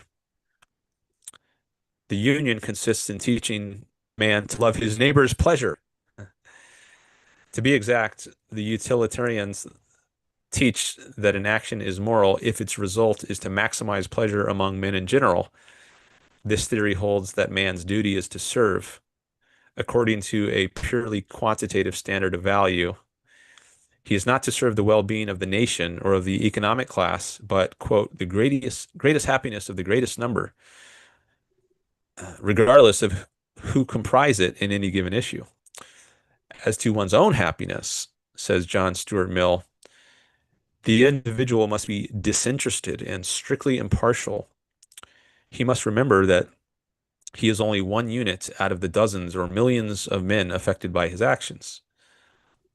All honor to those who can abnegate for themselves the personal enjoyment of life, says Mill, when by such renunciation they contribute worthily to increase the amount of happiness in the world. And that's the end of the passage from Leonard Peikoff. So definitely not an egoist philosophy. Honor to those who can abnegate for themselves the personal enjoyment of life. And to that I say, why ever do that? Why should you ever put anything above your personal enjoyment of life? Why does it, who cares? Why should I care if the amount of happiness in the world goes up if my own happiness goes down? I'm me. I care about me primarily, right? Not the happiness of the world. All right. So there's some objectivist content on utilitarianism. Uh, I made a few other notes. One other thing I wanted to ask you, maybe I should have asked you at the very beginning. You said you're in your first year of college. Did you turn 18 yet? Yeah. Okay. I wanted to know if I'm talking with a minor here. I don't know if it matters. Like in terms of service, I don't think there should be a problem just with having a philosophical discussion, even if you were a minor. But I don't know. I'm not sure what if YouTube has any policy about that. But anyway, since you're not a minor, that's not an issue. All right, we're in the clear. I'm sure we're in the clear on that. You're all good, man. I'm just here listening. I mean, Mo was a prodigy. He was a genius. Rothbard didn't like him, by the way, but Oh yeah. he was a true prodigy. He taught his dad taught him economics, and he basically taught himself as well. And he was a legit economist and all that stuff, and also a philosopher. So, but yeah, interesting analysis that you and Peikoff and Rand have of of the philosophy, I guess. And I can't refute it, of course, because I'm not, a utilitarian philosopher or something. So the some of these economists, I think there's a mixture, and at least from the objectivist point of view, some of it is very good and some of it is not. So I think Rand thought very highly of von Mises as an economist, and I think she might have considered him the greatest economist. Um, but when it came to his deeper philosophy, like his morality or his epistemology, I think that's where she saw serious problems. I don't know if he's a subjectivist in epistemology or what, but I know there's some issues in his deeper philosophy which she really disagree with. But like in her, she has a book, Capitalism, the Unknown Ideal. It's a collection of essays. You actually might be very interested in that one, and in particular, since you're interested in economics. Although it deals a lot with the morality of capitalism, not as much on the economics. Although I guess it gets the closest of any Ayn Rand works that there are to the economics of capitalism, I guess, would be in this work. And she has some economists who contribute essays. Like there's an essay, I think a couple essays from Alan Greenspan included. I think there's one on the gold standard by him. Maybe there's one that discusses the Federal Reserve, or maybe that's part of the same essay. And then That's there's a funny that S. Alan Greenspan is in there, of all people. Yeah, because I think he turned away from her ideas later, and I think he's Wow. not his actual career as a chairman of the Federal Reserve. I don't think is reflective of what an objectivist would Yeah, do. I don't think so Um, either. and I think objectivists, including Yaron Brook, have criticized Greenspan's tenure uh, in office. Um, but I think Hayek might be another case, like a mixed case. Like maybe he does have very good contributions in the field of economics, but he has views in morality, which I think are quite flawed. I mean, I'm just reporting what I think Ayn Rand's view is. I haven't read Hayek myself, so I can't really say firsthand um, what I think about his deeper philosophy. But yeah, some of these people they might just be mixtures. So I was going to say in Capitalism, the Unknown Ideal, von Mises is referred to more than anyone else. He's the most referred to economist, and there's more. Like if you look in the back in the bibliography, I think there's more works by von Mises that are cited than by any other economist.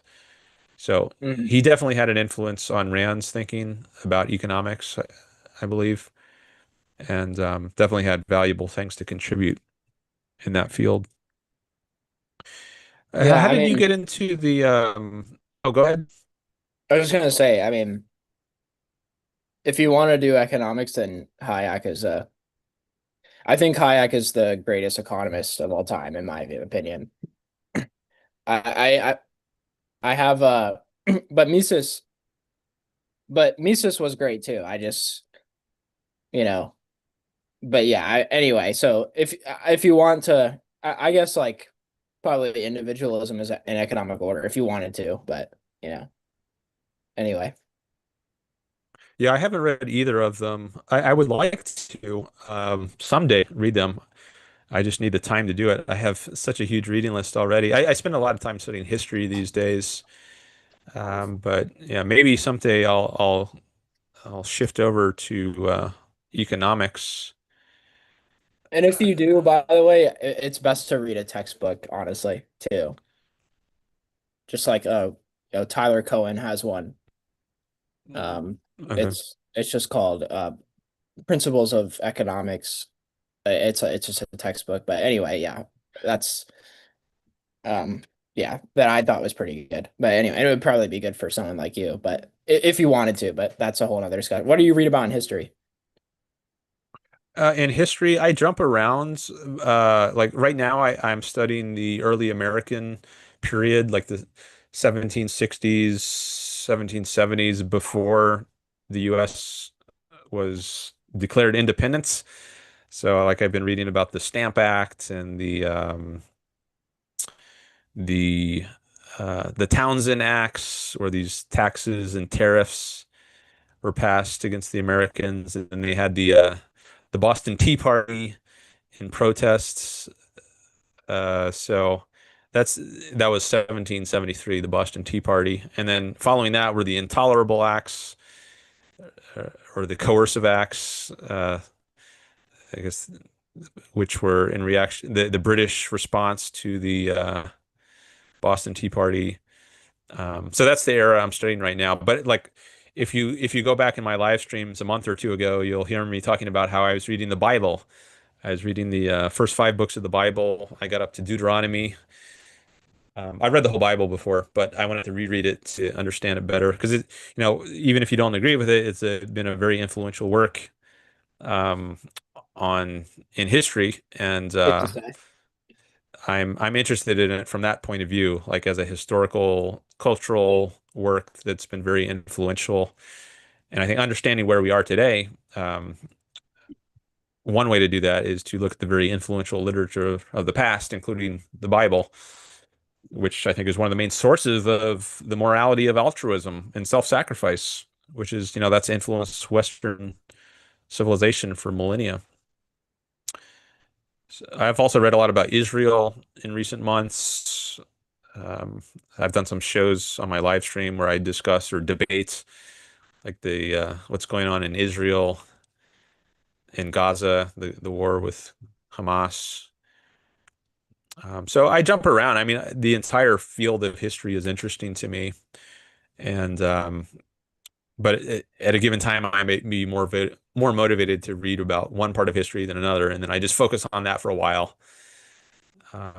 And maybe I'll get tired of American history at a certain point, and then I'll go to some other part of history. Mhm. I'm curious how you got interested in economics, or in like when you started eh, getting interested in economics. I took Yeah, a couple econ courses, like in when I was an undergraduate in college. I took Econ 101 and 102, just like basic micro and macro economics. That was yeah, as far as I got in terms of like a academic study. I did read a little bit of Henry Hazlitt's book. I don't know if you know that one, Economics in One Lesson. yeah. I read like the first half of that book. I thought it was excellent, and that's probably the one I hear recommended the most by objectivists. But I'm curious about you, like how you got into the field of economics. I read this book by a guy named Peter Schiff, and Oh yeah. it was called How an Economy Grows and Why It Crashes, and I was obsessed with this idea that if you save and use like an indirect way to get to your goal for producing whatever it is that you want to, you have greater productivity. And it was like this like it's like wow, like if you save and defer gratification, you can produce more stuff. And I thought that was super interesting. So then I just started reading a bunch of economics for yeah, a while, um and then I found like basically yeah, I basically just kept going on and on and yeah, I mean that's how I got into it. So Peter Schiff, I don't think he's that good of an economist to be honest, but but his work did inspire me, so I can say that about him. Whenever I was Okay. 16, I read Oh, when you were Economy 16. Grows. Yeah, and then when I was 16, I also read Economics in One Lesson as well. Um, Okay. yeah, I was yeah. Did someone recommend those to you, or did you just kind of randomly find them on, or how did you? I randomly found Economics in One Lesson and How an Economy Grows and Why it Crashes. So somehow I got like I still have the book. It's this like children's book almost. And it's like very simple. It's not like it's, hard to understand or something. And then um that's how I just was like, oh wow, this is like really cool. And I've just been obsessed ever since. Hmm. So you randomly found it in a library or a bookstore. Mhm. Um, Yeah, uh, yeah, I came across How an Economy Grows and Why it Crashes and Economics in One Lesson in a bookstore. okay. Yeah, I don't frequent bookstores much anymore these days, unless it's like maybe Amazon. But if it's actually going to a physical bookstore, it's been quite a while since I have done that. Um, Well, yeah, I guess I was pretty close to one, so um at the time. So yeah, but anyway, so yeah, I guess like that's what got me into it. And uh-huh. yeah. But how did you get into Ayn Rand? My brother recommended that I read Philosophy Who Needs It. So that was my introduction to it. And I think he heard about Rand from a friend who had read Anthem, and uh, maybe he thought I would be interested in Ayn Rand as well, and I certainly was. So, yeah, I just got this recommendation. I was in high school, maybe my last year of high school, and um, I decided to wait until summer to actually read it. So yeah, I read it that summer in between high school and college.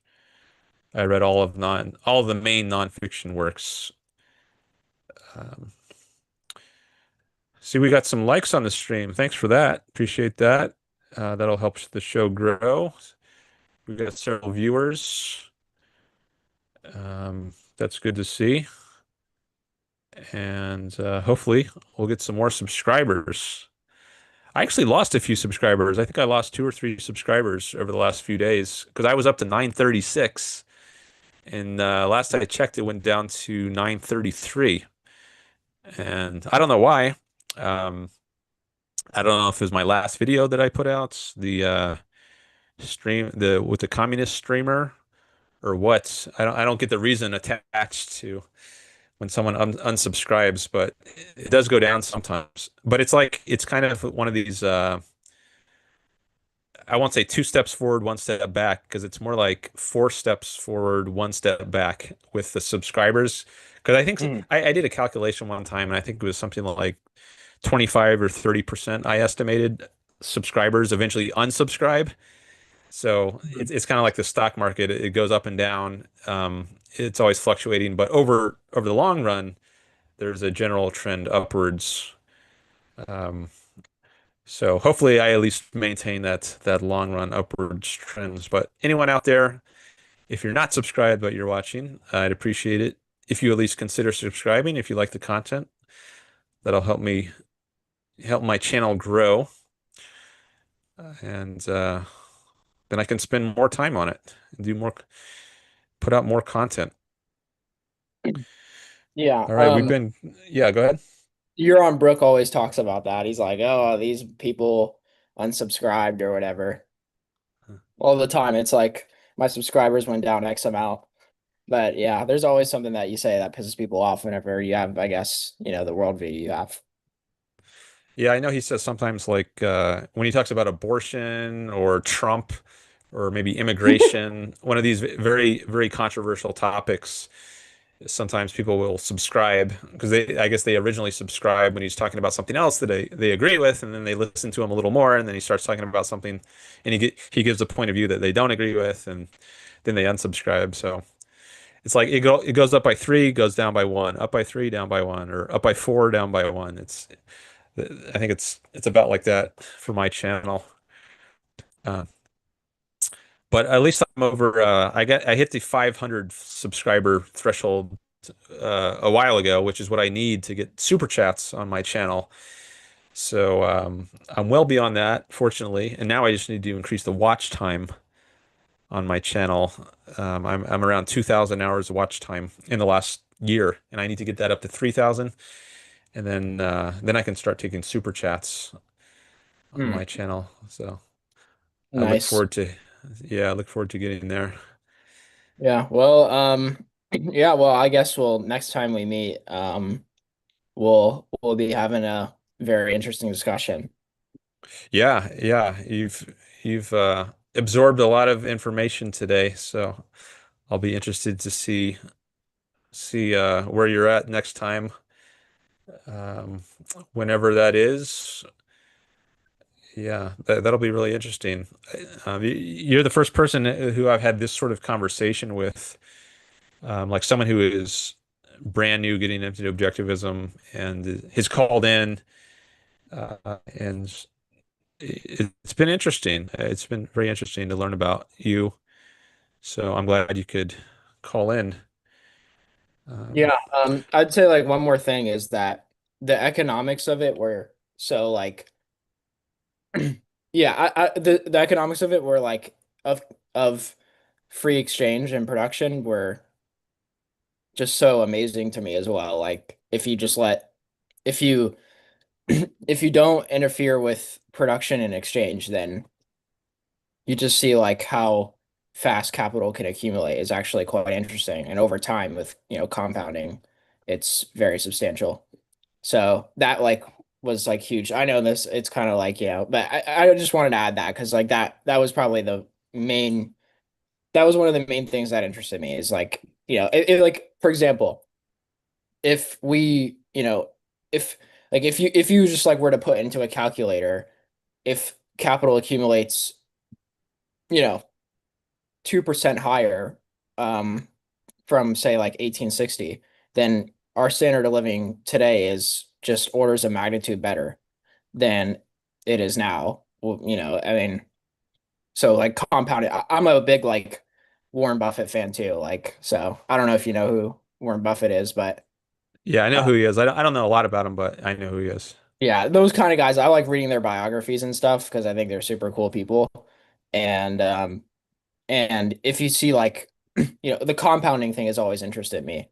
It's like, holy crap, like over time, if you just let the machine keep running, it's like, the capitalist doesn't have to do anything. His wealth just grows and grows and grows. Like, why is that so cool to me? But Hmm. anyway, yeah, just throwing that out there, I guess. Yeah, it's pretty amazing to think about. Like, I think we could maybe we would have flying cars by now if only we had consistently stuck to freedom. Oh, Uh, very easily. I mean, energy would be so cheap.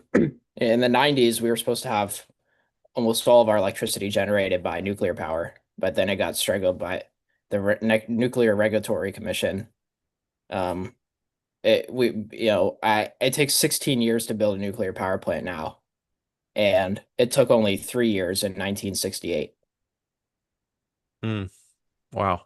So you reminded me of Alex Epstein. Do you know him? Yeah, I've read Alex Epstein. Okay. Yeah, he's maybe you heard about him through the Euron Brook show because I know he's a sponsor of the Euron Brook show. Yeah, that's how I got him, and I was like, I was like, all right, well, this is kind of what I'm reading about anyway right now. So I read his book and I liked it. On Uh-huh. Fossil Future, it was called, and he makes a very good case for if you want to get rich, you need power. And I don't know if you've read it, but um, it's Yeah, I haven't read that. I read his previous book, The Moral Case for Fossil Fuels, oh, and okay. I guess I probably heard some of the ideas that are in Fossil Future just from his lectures and YouTube videos, but I haven't read the book itself. Fair.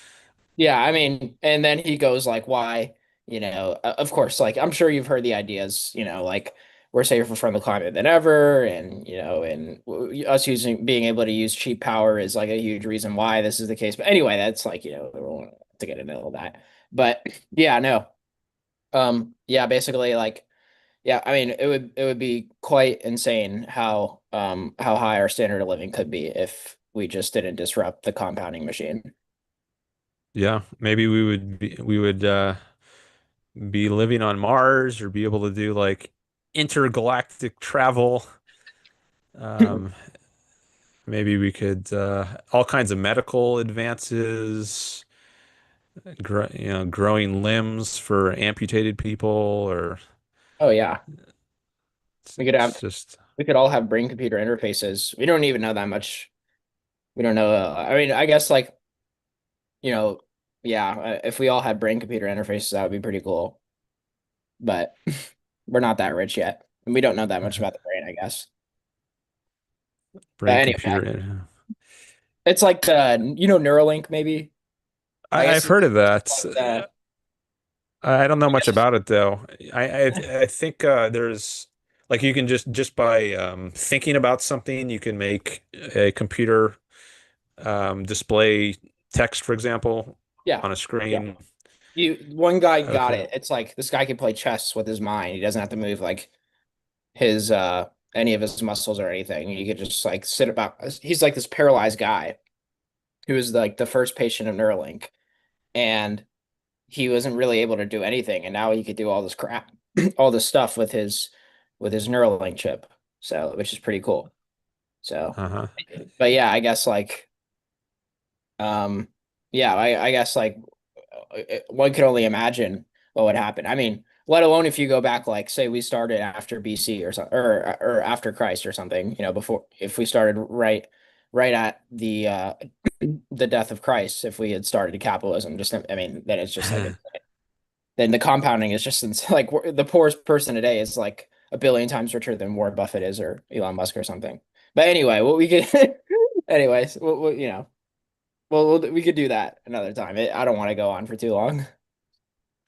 Uh, No, that's fine. It is amazing to think about. You reminded me of when I was in college, they I guess one of the cutting edge technologies was just by using your eyes, you can move the mouse cursor on the screen. And I actually did this. I guess this would have been about 24 years ago or so. Um, something I was hooked up to some kind of machine, and just by looking at a certain part of the screen, that would move the mouse there. But I think what you're with the Neuralink, it sounds even more advanced. Like even if you had your eyes closed, so that there's no like optical signal coming from the direction of your pupil, just by thinking about moving the cursor in a certain place, that could move it. I guess if I understand how it works. But yeah, that's pretty amazing. Oh, I see you got muted again. Whoops, here. There we go. I was doing pretty good. Yeah, you For a were, you while. were. But yeah, no, I guess that's pretty interesting. You had that in college, you said? Yeah, I think it was a very cutting edge sort of technology. They were just starting to develop. Uh, but yeah, you could just look somewhere on the screen and then the mouse would go there.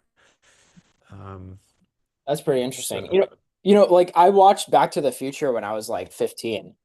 And like they thought we were gonna have like all these like flying cars and all this like isn't that like there's this one book, it's called The Great Stagnation, that this guy named Tyler Cohen wrote, and it's like labor product I don't want to go on for too long, but like basically labor productivity, like okay, like the economy's grown a lot since 1960, but guess what has happened to the average wage of a non-college educated man since 1960? Like inflation adjusted, how much do you think it's gone up since we'll say 1968? I don't know, but you are reminding me of Jaron Brook talking about this sort of issue. I think he's argued like the real wages have increased. I don't know for the particular segment you're talking about, but Yeah. um, my guess is that real wages would have gone up if you include like the technology we have, like the internet, for example, like which might not even be calculated by Right, right. economists. But if you factor in all the value that we have today that didn't exist, 60 years ago, I would say it's gone up. That would be my guess. Oh yeah, no, I think you're right in that. everybody lives better today than they did in 1968, virtually the case. But it is true that inflation adjusted wages are actually down for non-college educated men that are from 1968 till now, which is like, Mm. whoa, like it shouldn't happen. If the economy's growing, 2% a year since then, it shouldn't happen that uh non-college educated men are earning less money over, all these 6 decades roughly. It's just, it's just crazy. It's like, wow, what the hell's going on here?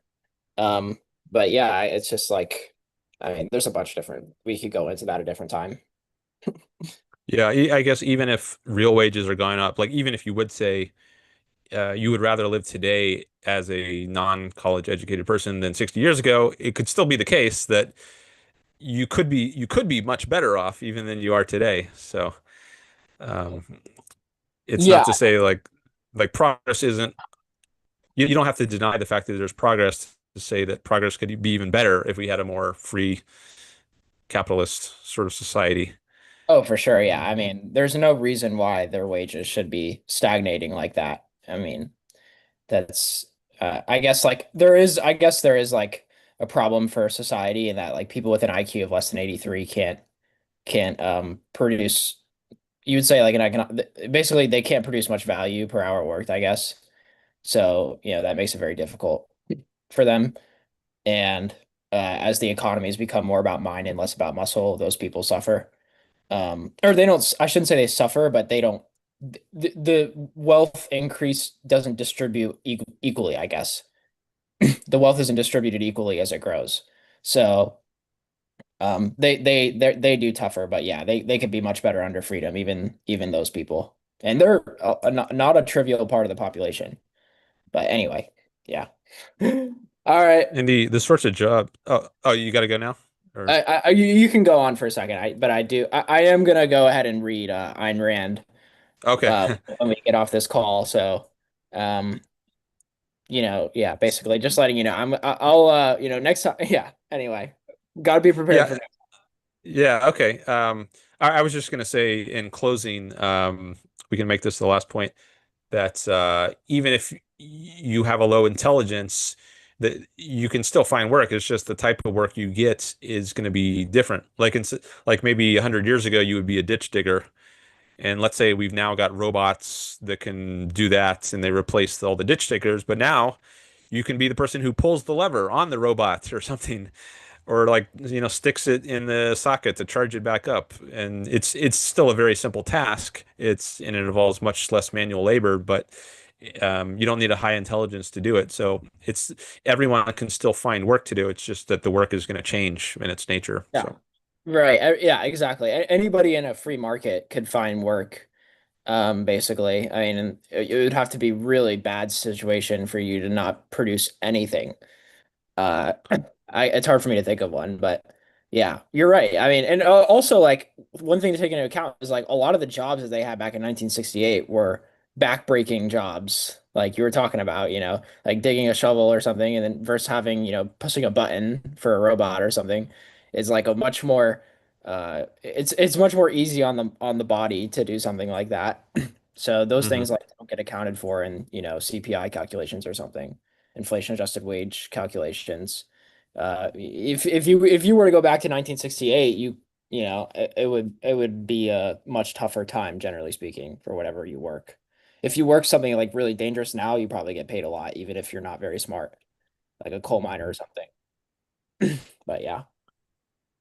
Yeah. All right. Well, I really appreciate you calling in, Holden, and I'm excited for you to be on your journey that you're on and learning about all this stuff. And definitely interested to chat again sometime. Yeah, well, it sounds good. I'll definitely make sure. I'm gonna read the fiction first, just so you know. So I'll get back to you after that, and then we'll go into the philosophy. Sounds great. All right. All right. Catch you later. Yeah, bye. Okay, bye-bye. Okay. Really glad to have that call. One other thought I had on the like the compounding of value over time, AI, maybe that will help compound things um, faster than previously was possible. So, yeah, I really hope that that new, relatively new segment of the economy can remain free and remain free to innovate and help us achieve ever and ever more progress at a faster and faster rate. Okay, let me come back to the chat, see what's going on there. See, we got Godspeed, Duitse, uh, Greg, Evolutionary. Looks like they are the main chatters.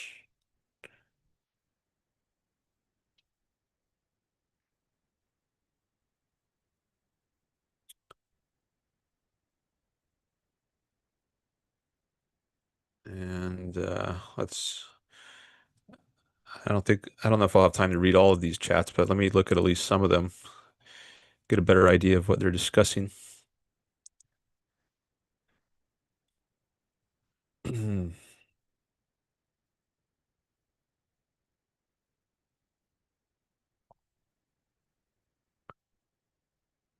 See, we got 8 people here now. Thanks for coming by.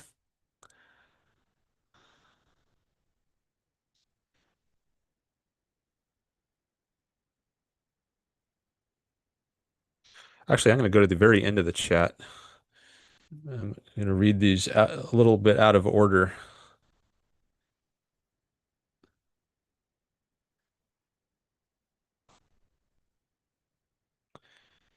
So the minimum wage. Duitse says without minimum wage, it would be so much easier to find a job for those people and everyone else. Yeah, it's unfortunate that people are priced out of the labor market because of minimum wage. I sometimes say, like, people on the streets, homeless people, they could more easily find a job if it weren't for minimum wage. Maybe they don't have many skills, a lot of these people, but if you could hire someone, for example, to rake leaves for $5 an hour or something, or shovel snow, um, maybe that's more money than they get from panhandling or just begging for money. And then they're actually doing something valuable, which I think is important for self-esteem. And then hopefully over time they could work their way up to higher paying jobs. But they should at least be able to start at a low paying job. They should have the freedom to do that. Greg says repealing minimum wage here in the States would be a monumental undertaking at this point, but I believe it will happen eventually. I hope so. Um, Maybe that's going to go hand in hand with repealing a self-sacrificial morality, because maybe altruism is at the root of some people's resistance to repealing it. Oh, we can't repeal it because then we're paying people too little, and that's not fair to them. That's we got to consider their needs. Um, it'd be too selfish to just pay them whatever we think they're worth. Um, so maybe there's some altruist resistance to repealing minimum wage.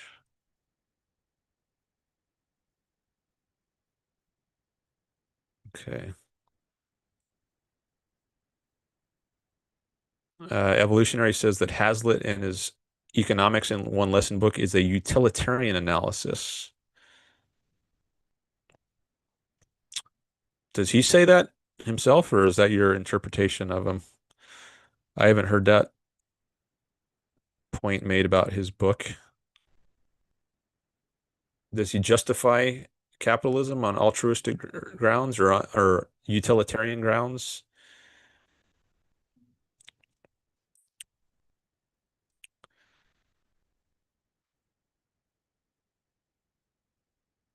Greg says altruism has had a 2000 plus year head start on its alternative recent discovery.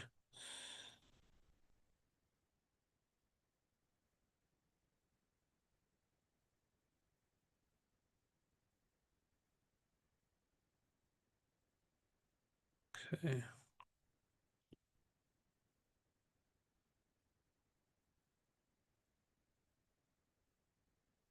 Oh, Evolutionary says Henry Hazlitt was a utilitarian. That's further up in the chat.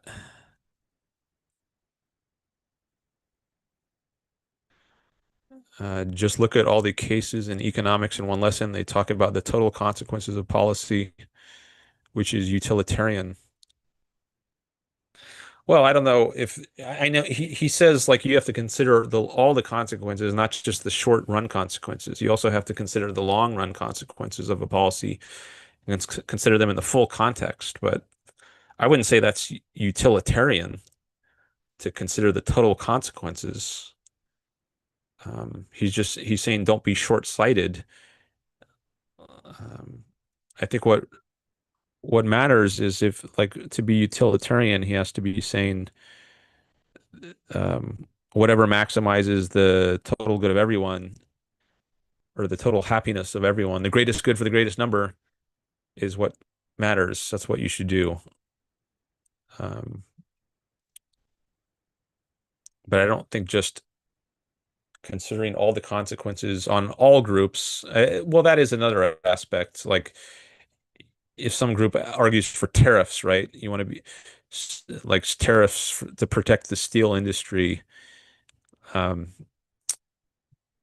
you might say, well, okay, it's good for the steel producers in America if America has a steel tariff. But if you consider other industries, like maybe the car manufacturers who have to buy the steel, which the price of which is now increased because of the tariffs, since the steel importers have to pay more to import the steel, then they're going to sell it to the car manufacturers for more. So maybe the um, the the steel importers benefit because they have less competition. Um, but the car manufacturers lose out. So if you consider all the industries, not just a particular industry which is most immediately impacted, but consider the ripple effects on other areas of the economy, then you can see how it's not a good policy overall. But I'm not sure I would interpret that in a utilitarian way. Um, maybe you could try to interpret what he's saying there in a utilitarian way, but I'm not sure that's the best way to interpret it.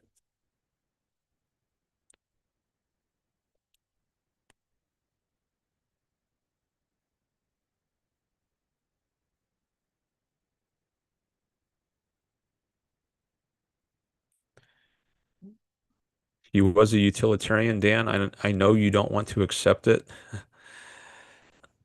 I'm just not convinced. I'm not saying I don't. I mean, if you have a good argument, you say Google it. I'm just saying that the fact that he says you should consider all these consequences in the short and the long run and throughout the economy, not just in one particular industry. I don't think that means he's a utilitarian. But if he explicitly says somewhere he's a utilitarian, all right, I think you're being a little bit obnoxious in the chat. I think you need to have a little more charitability in interpreting what I say than it seems like you're allowing here. Um,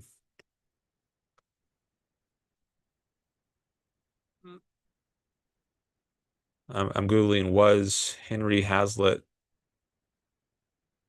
a utilitarian? AI Overview says yes, Henry Hazlitt was a utilitarian, specifically a proponent of rule utilitarianism and indirect utilitarianism, grounding his libertarian principles and the advocacy of free markets and private property on the idea of achieving general long-run happiness and social cooperation. He argued that ethical rules and morality serve the overall flourishing of individuals and society. Okay, and then there's a fee article. Greg Lewis mentions, yeah, I think that's the one I just found when I Google it. According to Foundation for Economic Education, it says in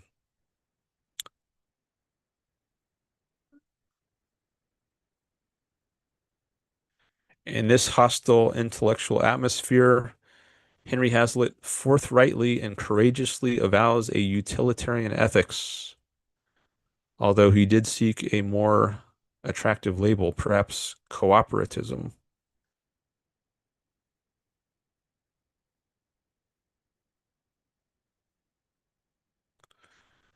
Okay.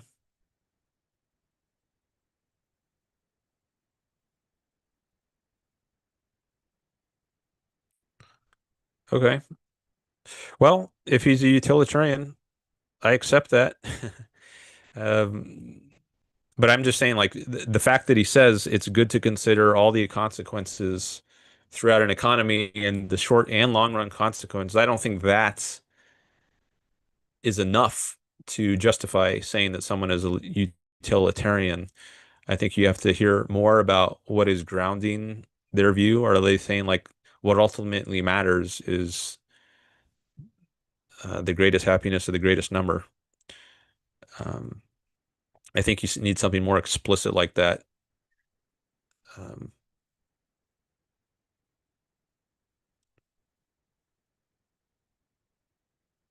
but that's interesting to know. I would be interested to see if Hazlitt himself said something about this. Oh, maybe here's a passage in that article I was just reading from that has a quote.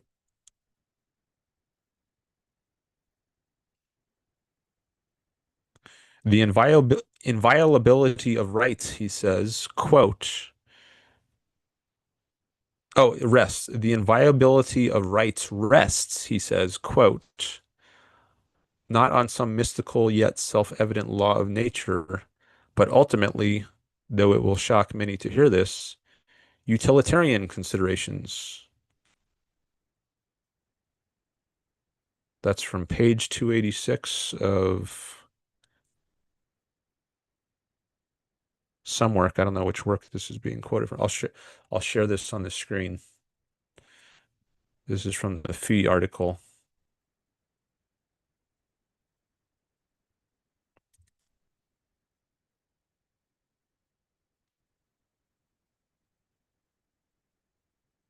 There it is. That's what I was just reading.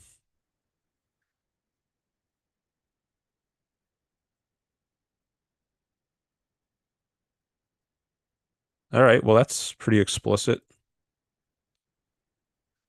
Rights rests on utilitarian considerations, not egoistic considerations.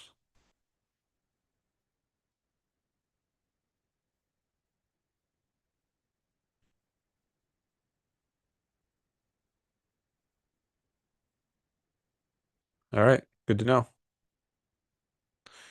So I've got to make sure my enthusiasm for Henry Hazlitt is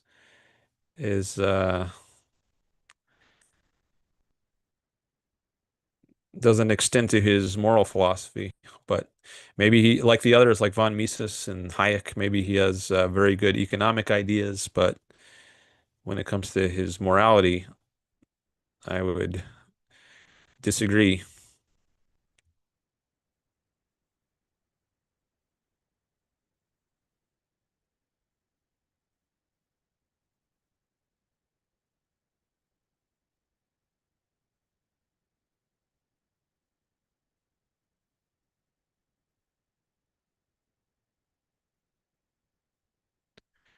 All right, scrolling back on the chats.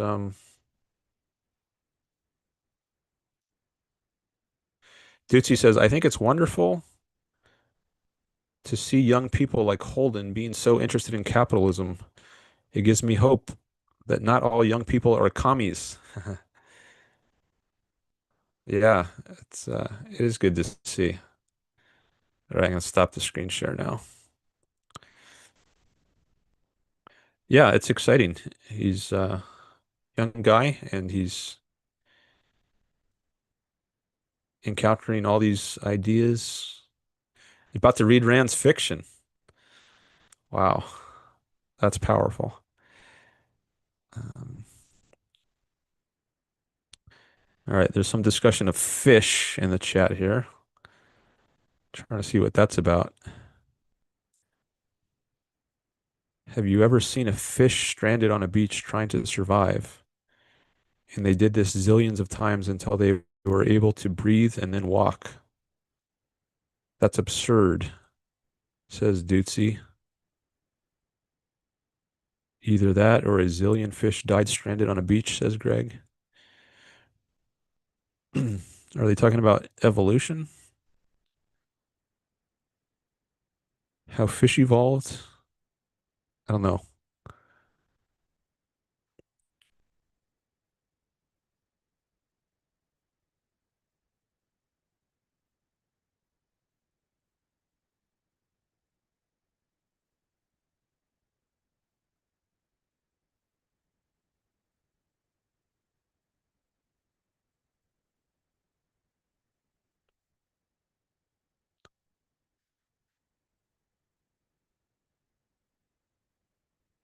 I don't remember where I left off in my discussions with Evolutionary in previous chats. Uh, I remember, I think I was trying to get to the fundamental point of disagreement. Oh, yeah, that's right. We were talking about free will, and I was saying, well, if you're a determinist, then you don't believe in free will. And if you don't believe in free will, then talking about morality doesn't even make sense for politics, what we should do or how we should set up a society, because there's no choice in the matter. It's just determined to be whatever it's going to be.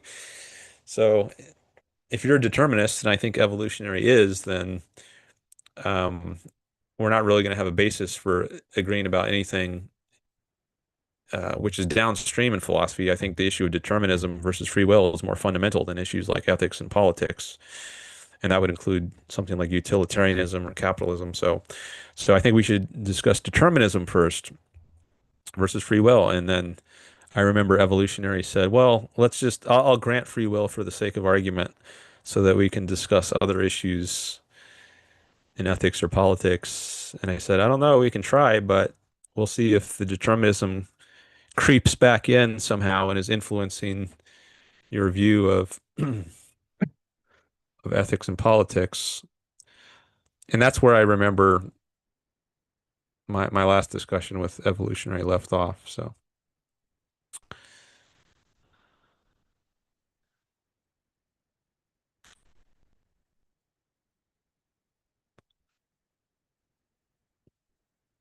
oh, Greg says it seems more like her criticism of democracy. I'm guessing that's when I was talking about the 51% versus 49% points. Yeah, I thought maybe that was a point on democracy, but then I ended up finding it in that passage about utilitarianism. And you might think that democracy is similar to, or unlimited democracy is similar to utilitarianism. If utilitarianism is about pursuing the greatest happiness of the greatest number, and democracy is also a way of doing that. Like whoever votes, the greatest number of voters, uh, what they want goes. So maybe it's it's it's similar to utilitarianism in a way.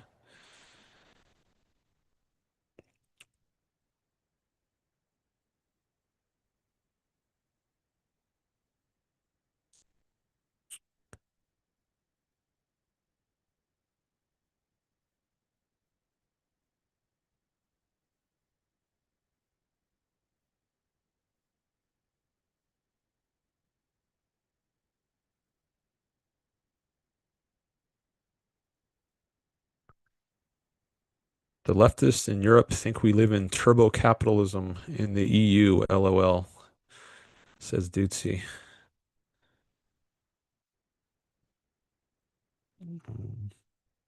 Yeah, I think it's unfortunate how many people think we live under capitalism despite all its taxes and regulations, or despite all the taxes and regulations that we have, people still call it capitalism. Um,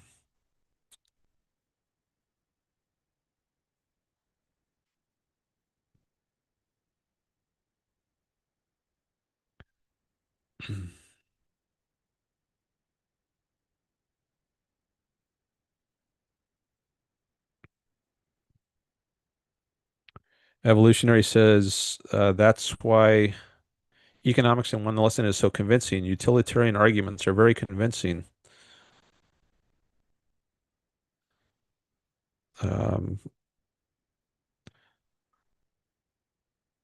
I don't find it convincing for utilitarian reasons. Like I mean, I think it's in my interest to live in a free society that's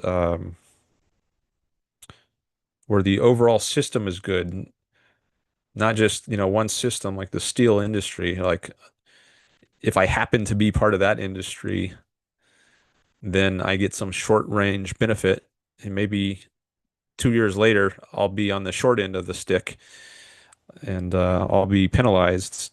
I don't want society to be precarious like that, where it's just a matter of luck whether you happen to be favored by the governments.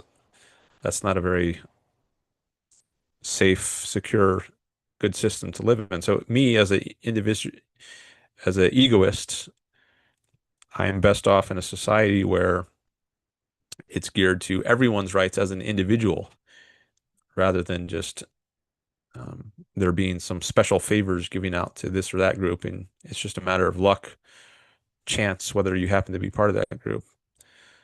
Um, Show me you have free will,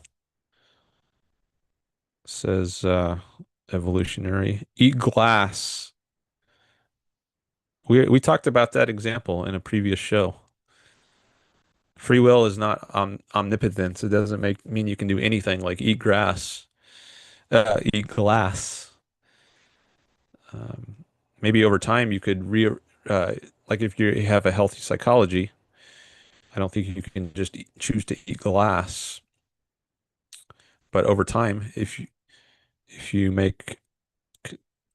continually make bad choices, I think you could re-engineer your psychology so that you might do something as self-destructive as eating glass.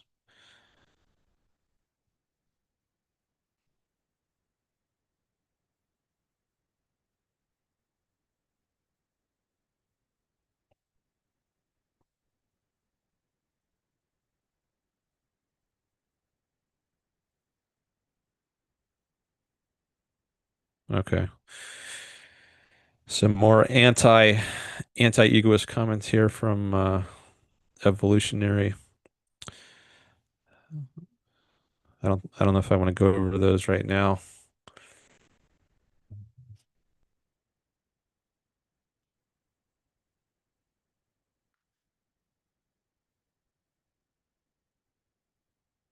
Are you telling me, Evolutionary, that I should believe something other than free will?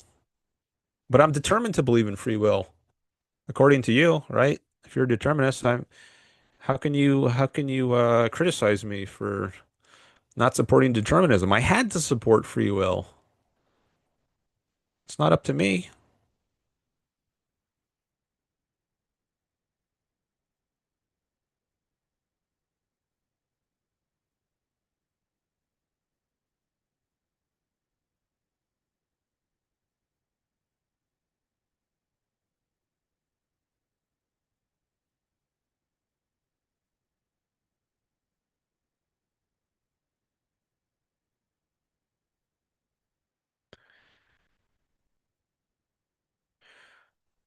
I'm just scrolling back here further in the chat.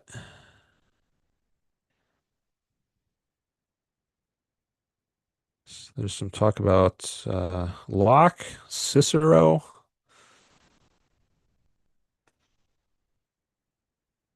Aquinas.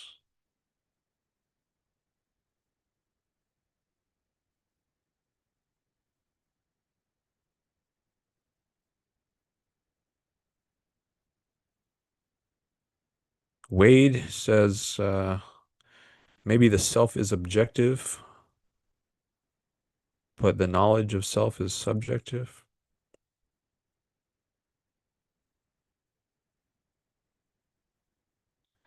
Greg says ITOE has little to no fiction spoilers, if memory serves.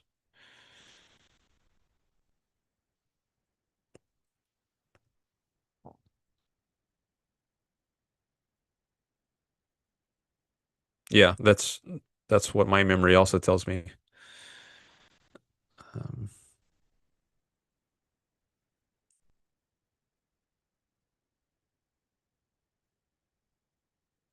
Greg says, nice tie back to capital interest theory from conceptual abstract concrete infrastructure. Thanks.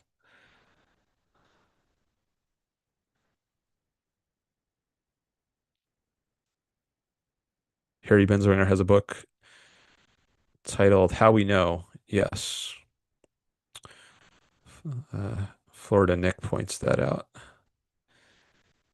He says he also started reading Rand a few months after high school.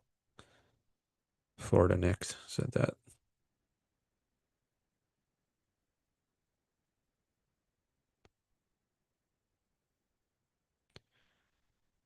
Oh, Taylor, as in a podcaster, Holden mentioned. I think you might be, maybe you're referring to Tyler Cohen. That was someone that Holden mentioned when he was here. I think he said he read a book by Ty. Oh, no, he also said he listened to a podcast, I think, by Tyler Cowen,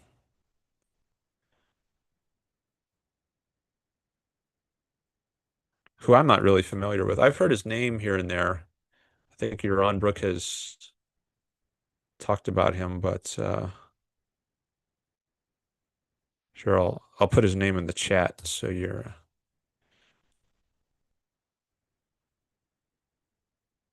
um, 20. So you have the spelling of it. I just put it in the chat. I think that's the person you're referring to.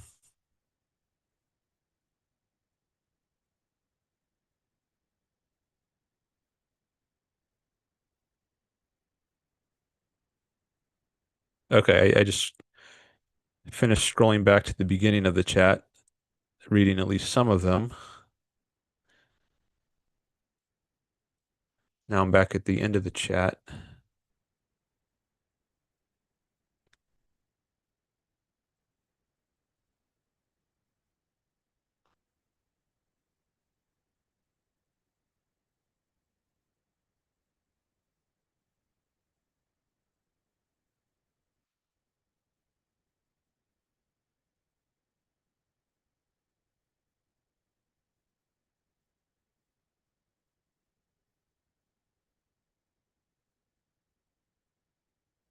Greg says Tyler Cohen, Cowen. Since I've seen Holden now on two shows, I find myself interested in checking out the odd show out, says Greg.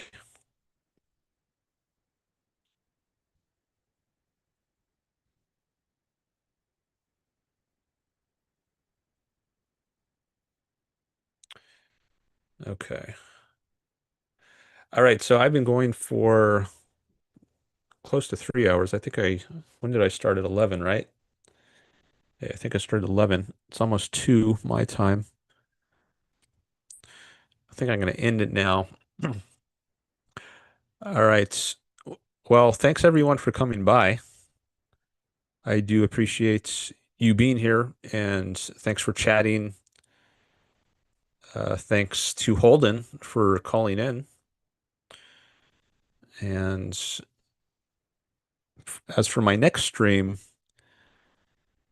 I'm not sure when it's going to be. I might have some projects that interfere with my normal streaming schedule coming up soon. So I don't know if I'll be doing one in 4 days from now. Um, Maybe it'll be longer.